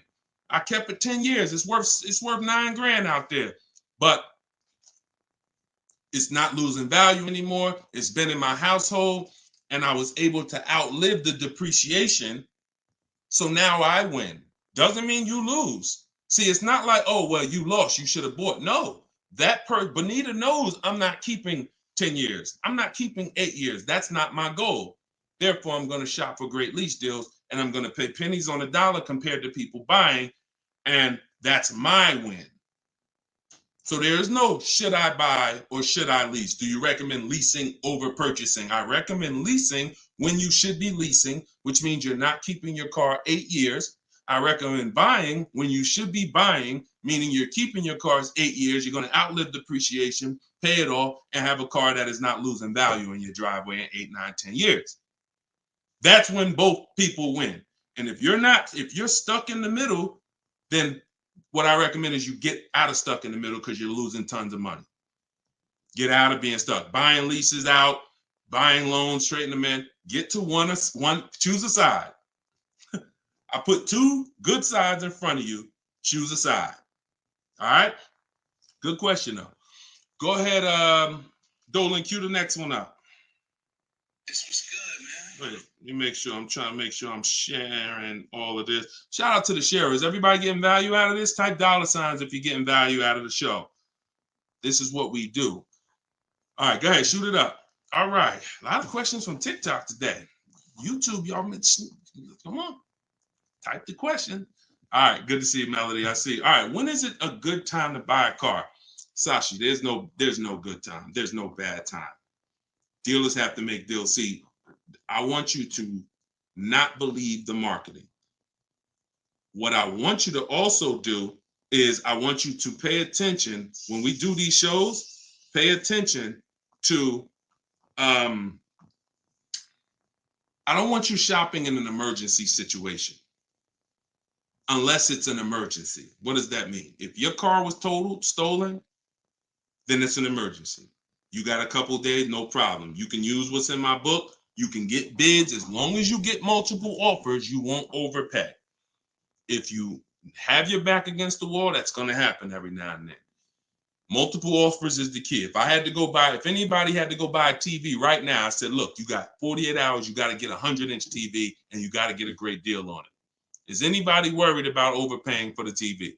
Anybody on here? In 2024, is anybody worried? Dad, man, I only got, back in the days, it might have been like, oh, shoot, 48 hours. That might not be long enough. But you know where to go. Amazon.com, BestBuy.com, Walmart. I'm going to find the best deal on a TV. What I'm telling you is that's the same way you approach car buying. The more you do it the way you shop for everything else, the more you're going to see, oh, this is a lot easier. I'm in a lot more control. I eliminate buyer's remorse. So so even if your back is against the wall, if you're shopping, buying, you still should be getting multiple offers to make sure you're getting the lowest in the market. I'd say at least 5 because 80% are overpriced. Now, if you have time, then what you should be is in the market early. I teach something called 2 dates. The as soon as date, no later than date. As soon as date means soon as you can make a deal. Don't look at offers until you can make a deal. Don't entertain it's a waste of time. You might say, Deshone, I'm waiting to get this promotion at work in May. Then I'm a car shop. Should I look at deals now? Makes no sense. You can watch the market, but it makes no sense to entertain offers because you're not in a position. So as soon as you could accept an offer. Now that might be today. Then no later than date. That's the deadline. The gap in between that is your leverage. What does that mean? The ability to say no. See, you're about to start shopping in a way where you can say no, and the people that are walking into dealerships usually have put themselves in a position where they can't say no. So they're walking in saying things like, I need a car right now. My lease is up. If your lease is up, call, get a free extension. You shouldn't be shopping with your back against the wall. They're walking in saying things like, man, nobody has cars. That's because one dealer they walked in didn't have cars. Maybe they went to a second one, didn't have the color they want, and they're like, man, nobody has cars. They're broadcasting that energy, which is actually that's going to cost you. When car salesmen take it from me, I was in there every day of my life for 14 years. Not every day, we had days off, but when you say things, we're trained to hear them. No one has cars. That means the price just went up. If I have a car, you're going to pay more for it. This is what the 80%, this is how the 80% think. It's a mind game.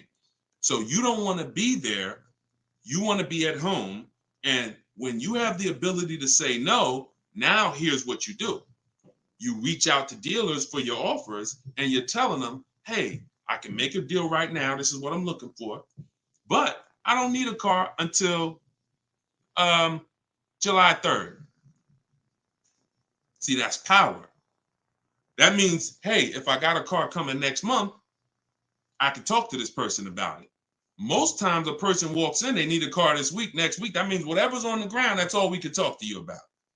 But when a person has been proactive in shopping, which is what I want you to do, which is what I'm going to teach you to do, it's all in my book, and it's everything you'll hear me talk about, is when you have the luxury of time, it benefits us.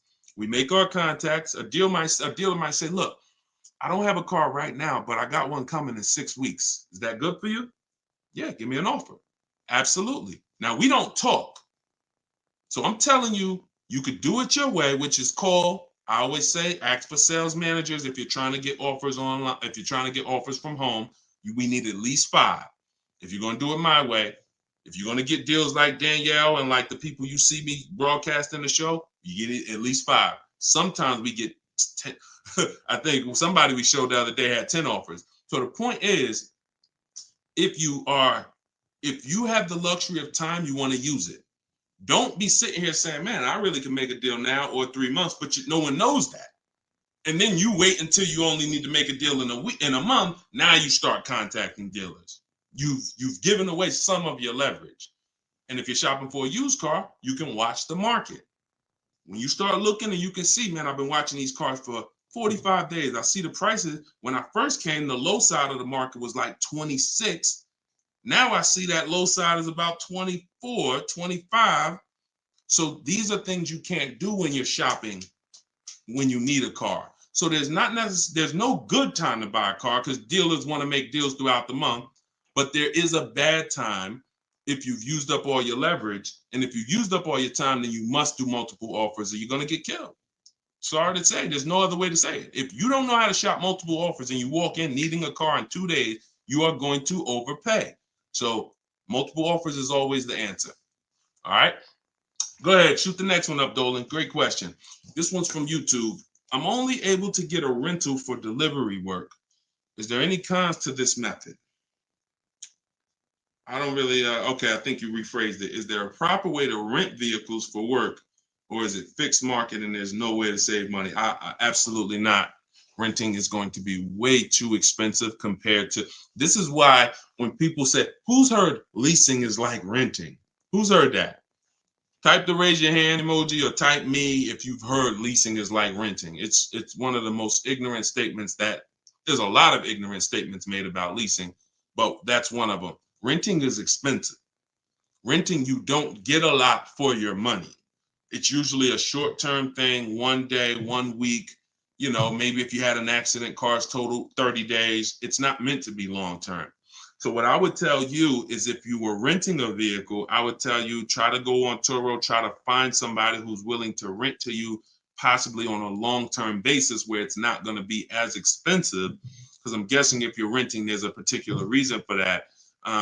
But the money you're going to pay in renting, you should probably put some of it to the side, try to get you a car, cash, Facebook Marketplace, something to get out of that cycle and start to rebuild.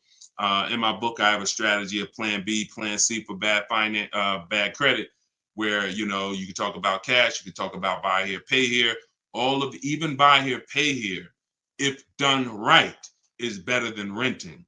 When I was 20, my second car, actually, my first one was a $500 car. And after I got a buy here, pay here Chevrolet Cavalier. It was, I put $1,500 down. I paid $50, I think, a week. And I paid off the car in a couple months. That car lasted me 6 years. So the key with buy here, pay here is to make sure you're getting a great car, a quality car,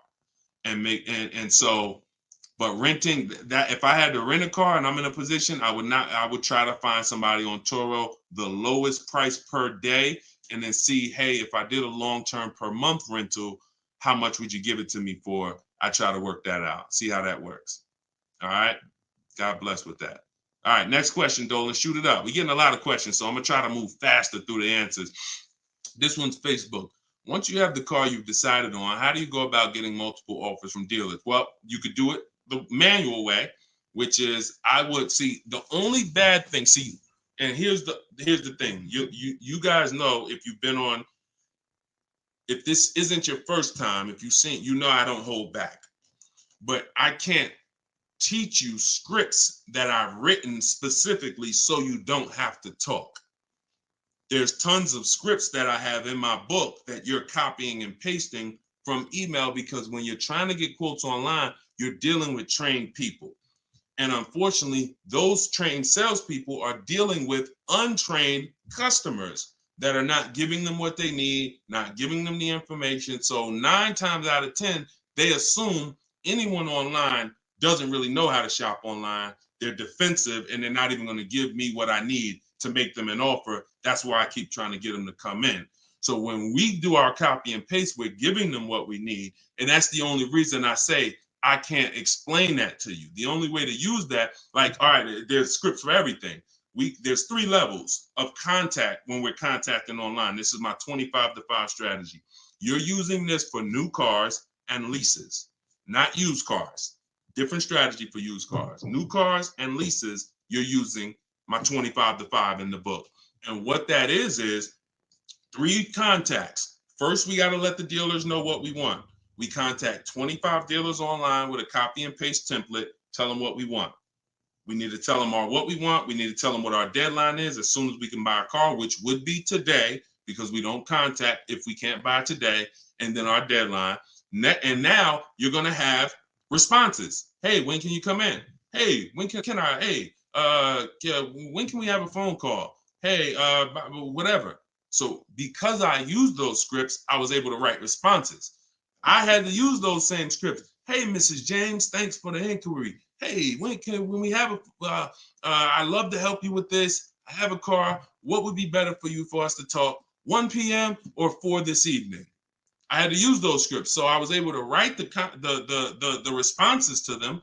So we copy and paste. Now, the key is whether you're doing it that way or whether you're calling, the first key is, do you even have a vehicle I'm interested in that matches what I want? So in that initial contact, we're telling them exactly what we want. Color choices. Hey, I'm open to black, blue, gray. I'm open to a sport model or a touring model. I'm open to this. Like, this is what I like. You have to tell them that, or there's no way for them to search the inventory and get you and even see if there's a match here. So once we do that, that's your first thing. Do you have a car? Now, the benefit of doing the 25-to-5 is we're shopping out of 25 dealers' inventories. So we're giving ourselves the absolute best shot of finding something where we don't really deal with, oh, I went to this dealer, they didn't have a color I want, they didn't have the trim I want. If we contact 25 dealers and there's no inventory, that means they're either in between model years, which means, okay, maybe the 24s got sold out, 25s haven't come in yet, we're on that bridge, or it's a rare car, hasn't come in yet, or it's a very rare car. See, that's different than you believing the car is rare because you visited 1 or 2 dealers. Once we contact 25, if the color, we're reaching out for a pink one and the dealer is saying, hey, we don't really have that color, that's when we know. So shopping out of 25 dealers, we get the best shot. We're trying to find who has a car. Second thing we're going to do now is we need to send a quote request. When we send our quote request, we're telling them what we want. If we're buying, we're looking for all cash price because we're not doing taxes. We want a bottom line price. And we're getting that from at least 5 to 7 dealers. Because when you shop correctly, remember this, when you truly have shopped multiple offers correctly, you're going to see at least a $3,000 to $5,000 difference from your lowest offer to your best offer. I've been working with people around the country. We're 2 million followers. We have 1,700 people we've worked with personally since 2021. That is the consensus. 3,000 to 5,000 bare minimum. And in fact, some of you who are looking for higher price cars, you look at somebody like Kimberly. Kimberly used multiple offers. Her Maserati she was shopping for, she picked it up a little while ago, $86,961 vehicle. They offered it to her for $66,261. Deshone, that sounds crazy. She saved 20 grand. Actually, 20,700 on that offer. So now you never can pick. You don't know where the bottom is. She didn't go in saying, if I can't save 20 grand, I'm not getting it. That's not how we go in. We go in, we do multiple offers, and we let the bottom reveal itself. We don't choose the bottom. All right. So once we do that, we're getting our quotes, and there's going to be a lot of people who try to stop that. Hey, we only do business in person. When can you come in? So you need scripts to respond to all that if you're going to do it fast and shop like we shop, 60 minutes, 90 minutes. But if you're going to do it manually, then you can call sales. You can ask for sales managers and try to get them that way. But do not make a decision before you see at least 5 offers. 5 to 7 offers. Nobody who's listening to me will ever buy a car without seeing 5 to 7 offers, new cars and leases. Never. Too much money at stake. All right. So that's how we do it, Damon. That's the intro. And that's the only reason why I can't go deep on my 25 to 5, because it's totally internet based. We do it 60 minutes. So everyone who's like, Deshone, I want to use that. It's in my new digital book, Car Shopping for People That Hate Car Shopping. You can download it in my TikTok bio. You get it for 75% off as part of our launch. And it'll be in your inbox in 5 minutes. Same thing with Instagram. Go to my Instagram bio. You got 30 minutes before it goes back up to $97. Get your 75% off. And I'll post a link. Cue the next question up, Dolan. I'll post a link again for you guys here on YouTube and Facebook. Here's the emergency link. All right. This one's from Facebook. We got another question from Facebook. Hey, I'm in the USA, originally from Canada, and no credit in the USA as yet. Should I buy a used car with cash or a new one? What I'm afraid they'll give me a high rate. What do you think best option? Hey, if you got the ability to buy a used car cash, that's what I do. I'd get a great car, spend as little as possible on it, Facebook Marketplace, because I'm not looking, if I can, to go into a high interest loan when I can get me a car and then I can build my credit. I want you to follow Haley, somebody named Shonda Martin. Her brand is called Road to 750 Plus.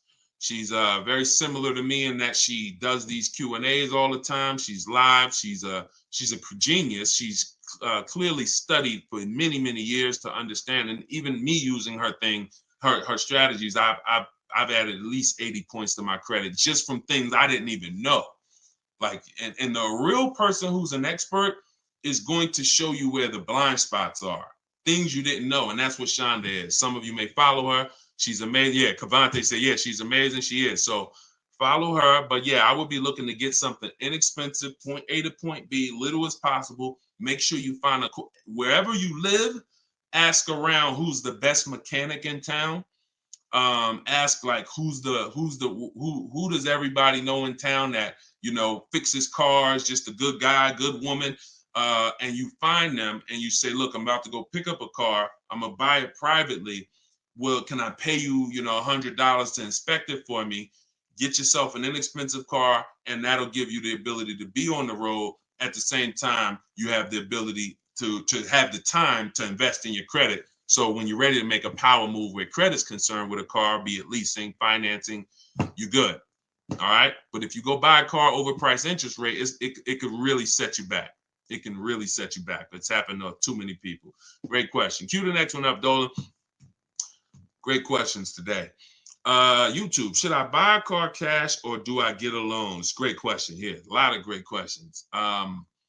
This is a matter of, look, nothing that I teach is really one size fits all. That's been the problem. 8-year rule, absolutely. If you're not keeping 8 years, that is one size fits all. That's why it's called a rule. You should be leasing if you're not keeping your cars 8 years. If you're buying, you should be keeping them more than 8 years. But when it comes to the cash or loan, here's what I've experienced. And the people who pay cash or don't pay cash, this is kind of what weighs it for them. What are they doing with, what are you doing with your money? Is your money making you money?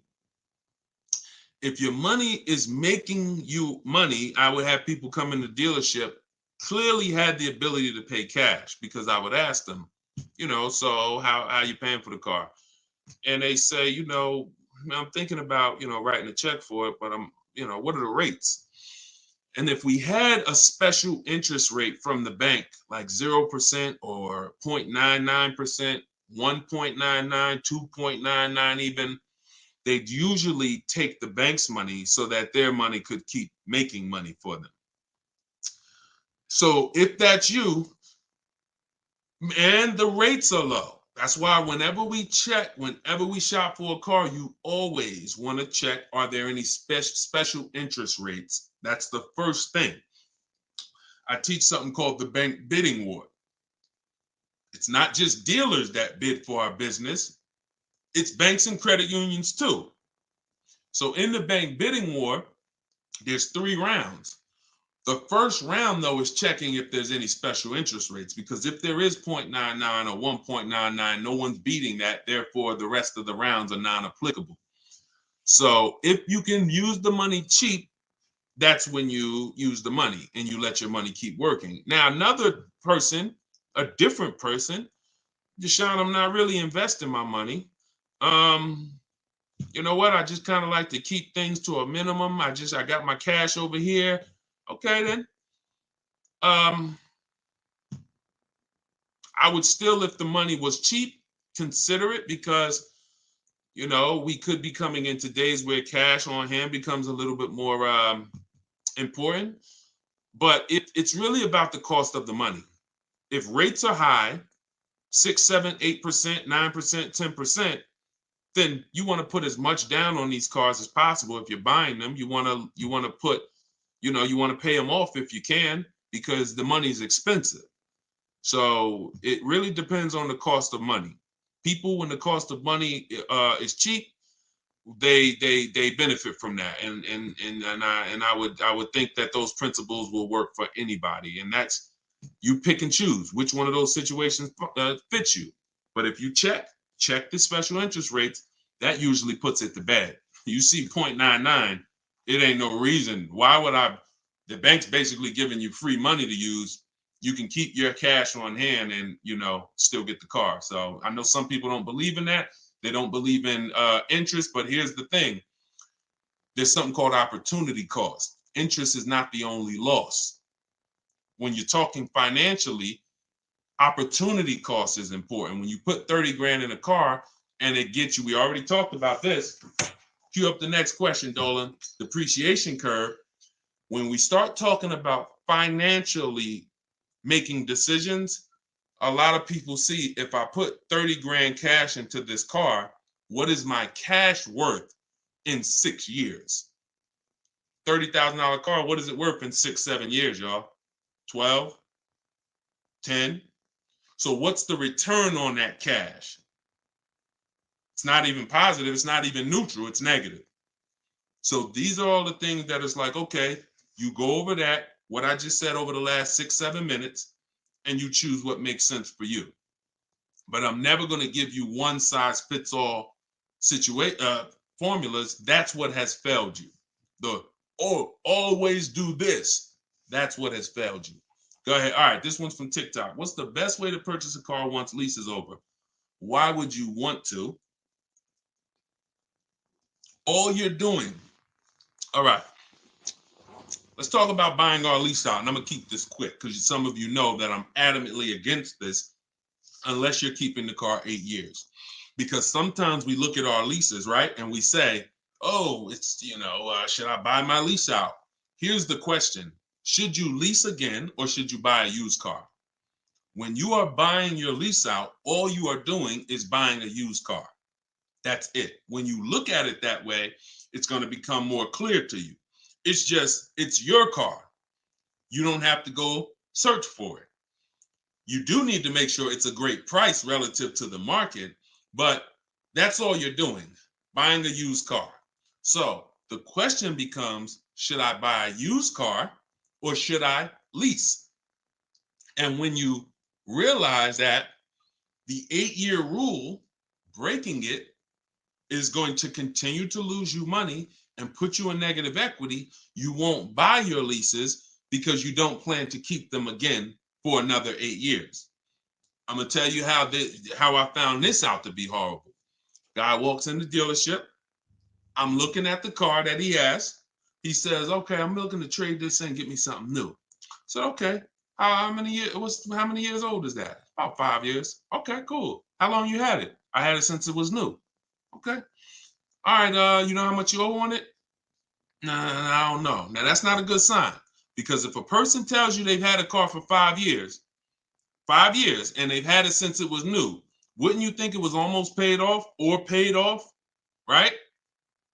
If that makes sense, type of dollar sign. If a person said, you saw me, like, yeah, I had that car 5 years. I bought it. I've had it since it was new. Shouldn't it be almost paid off or either paid off, right? So when he said, I don't really know what I owe, I was like, okay, no problem. We'll call the bank. We'll find out. All right. So I have the used car manager look at his because everyone who's in this position, I'm going to tell them about leasing. So I'm looking forward to that, because once I tell them about leasing and I show them the numbers and like, hey, you keep trading these cars, look how much you're going to save. And some people will come in and their car was paid off. And I'm like, good thing is whatever that car is worth, you're going to get all that back. You're not putting it into your deal and using most of it as a down payment. So I've literally changed people from financing or buying to a lease, giving them a check back for their whole car that they was coming to use as a trade, and they get a check for $12,000, and then they leave with a lease with no money down or little down, and they're like, yo, this is great. So I'm thinking I'm about to lay this out for him. And so used car manager goes, looks at his car, may say like, okay, I think the car's probably worth about 18. Okay, perfect. So let me call the bank, find out what he owes. Hey, how are you? I'm calling for Mr. Johnson here. Yeah, he's interested in replacing his car. We need his payoff. Okay, the payoff is 18,000. Wait a minute. How the heck is the payoff 18,000? Hey, Mr. Johnson, they're saying you still owe 18,000. Dang, it's that much? Yeah, I didn't know it was that much. Wait, I thought you said you had the car since it was new. Yeah, I did. You know what happened? We leased it for 3 years, and then we had bought it when we bought it after the lease. That's how I learned how bad this was. So I'm like, okay, because when you buy your car off lease, most people, you're going to need a 6-year loan to have a similar payment. So if your payment was $400 and you buy the lease, you're typically going to need a 6-year loan to have around the same payment, right? So picture this, 3 years to lease it, then you get a 6-year loan. 6 plus 9 is what? 6 plus 3 is 9. Anybody on here signing up for a 9-year loan on a car? Anybody? We got a lot of people on here. Anybody on here signing up for a 9-year loan? No? Okay. Room's quiet. So we've never signed up for a 9-year loan. Look, she said, heck no. Right. We never signed up for a 9-year loan, 9 years of payments on the same car. Yet when we buy our leases, this is what's happening. So you look and say, all right, you bought your lease, you put 6-year loan, so you leased it for 3, then you paid it for another 2, that's 5. Now you're tired of it. Yo, man, I've been in this car, let me go trade it. Problem is, you still have 4 years left of payments.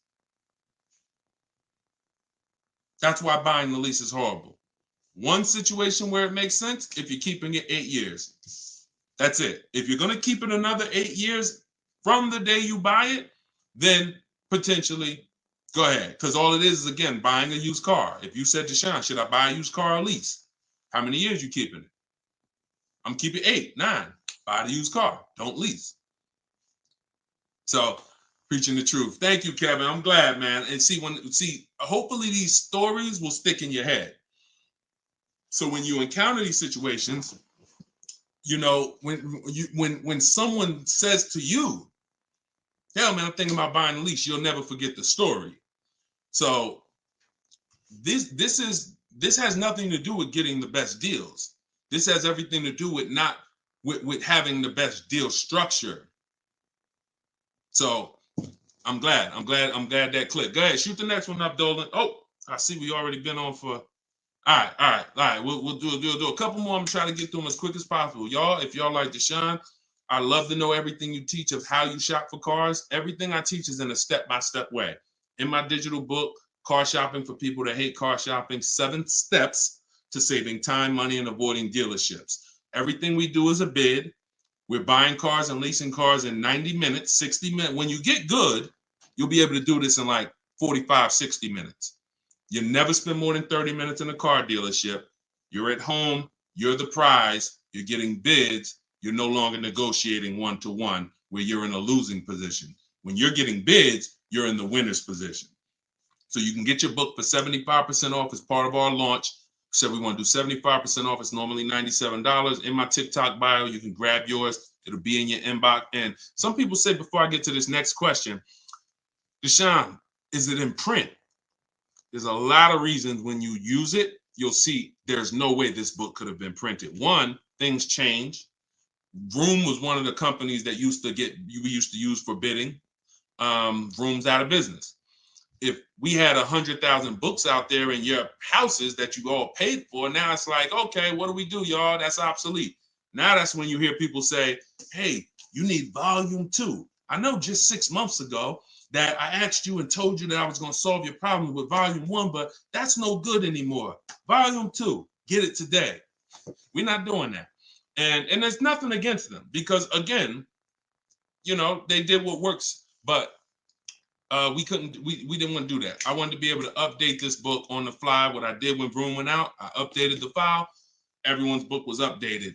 And there's also links in there. There's links to videos. Like I said earlier, you have my scripts in there. That was all stuff. You're going to be copy and pasting this. There's no way I could have did that in a physical book at all. All right. What do you think of swap a lease? If you can get a great lease deal, absolutely. Absolutely. We always compare, divide the monthly payment into the MSRP. The 1% rule has existed way before I started, way before I even got in the car business. The 1% rule said if you can lease a car for less than, for 1% of the MSRP, no money down, no money out of pocket, just, covering the first month's payment, you stole a car. Coincidentally, every lease I've ever had was under 1%. I paid $330 a month for my $35,000 Jeep Grand Cherokee Laredo. I paid $325 a month for my Infinities, then $345. Then my highest one was $390. And that was a $45,000 vehicle. So these are under 1% leases. In order to get 1% leases, you need to shop multiple offers, but you also need a great lease program. So what we always say is under 1% is a steal. You'll see there's 3 categories of leases. Steals, great value. Those are under 1%. Great deals. Those are between 1% and 1.5%. And then where it's time to chill, over 1.5%. You're paying too much for a car you're giving back. So if I was taking over someone's lease, I'm judging it by the same thing. Leasing is a value play. How much car can I drive for that payment? It's the ultimate way. The lower that percentage is, the more you've leveraged your money into a great car. So yeah, I'll check swap a lease, definitely. Go ahead, shoot the next one up, Dolan. This one's from TikTok. Can I sell a leased car? Who didn't know you could sell a leased car? Type me. My cousin left me his 2020 Toyota Highlander with 2,000 miles, so I need to get out of my lease. I don't need 2 cars. Okay. Equity assessment. Call the leasing. Matter of fact, I'm not going to repeat it because I already talked about this at the beginning of the broadcast. So after the broadcast, go to the YouTube page. You'll see it. I think it was either the first or second question. So within the first 10 minutes, I talked about how to do the equity assessment. You're going to follow that process. And this is all in my book. If you're like, Deshone, I don't even want to watch the video. Is that in the book? Absolutely. Because everything I'm teaching you is out of 1 step in my 7-step process. So the equity assessment is step 2. After we decide leasing versus buying, that's step 1. That's the most important question. Foundation of your car deal is, did I lease when I should have leased? Did I buy when I should have bought? Once you pass that, now if you have a car to replace, you need to do an equity assessment to see, do I have equity? Am I at a break even, which means I can get out? I'm not going to make any money, but that's fine. I can get out. Some people got a lease. I could get out the lease early. You technically can't do that because you're breaking a contract, but if you can sell out and break even, then you can get out early. Or do I have a negative position in which case I can't get out early?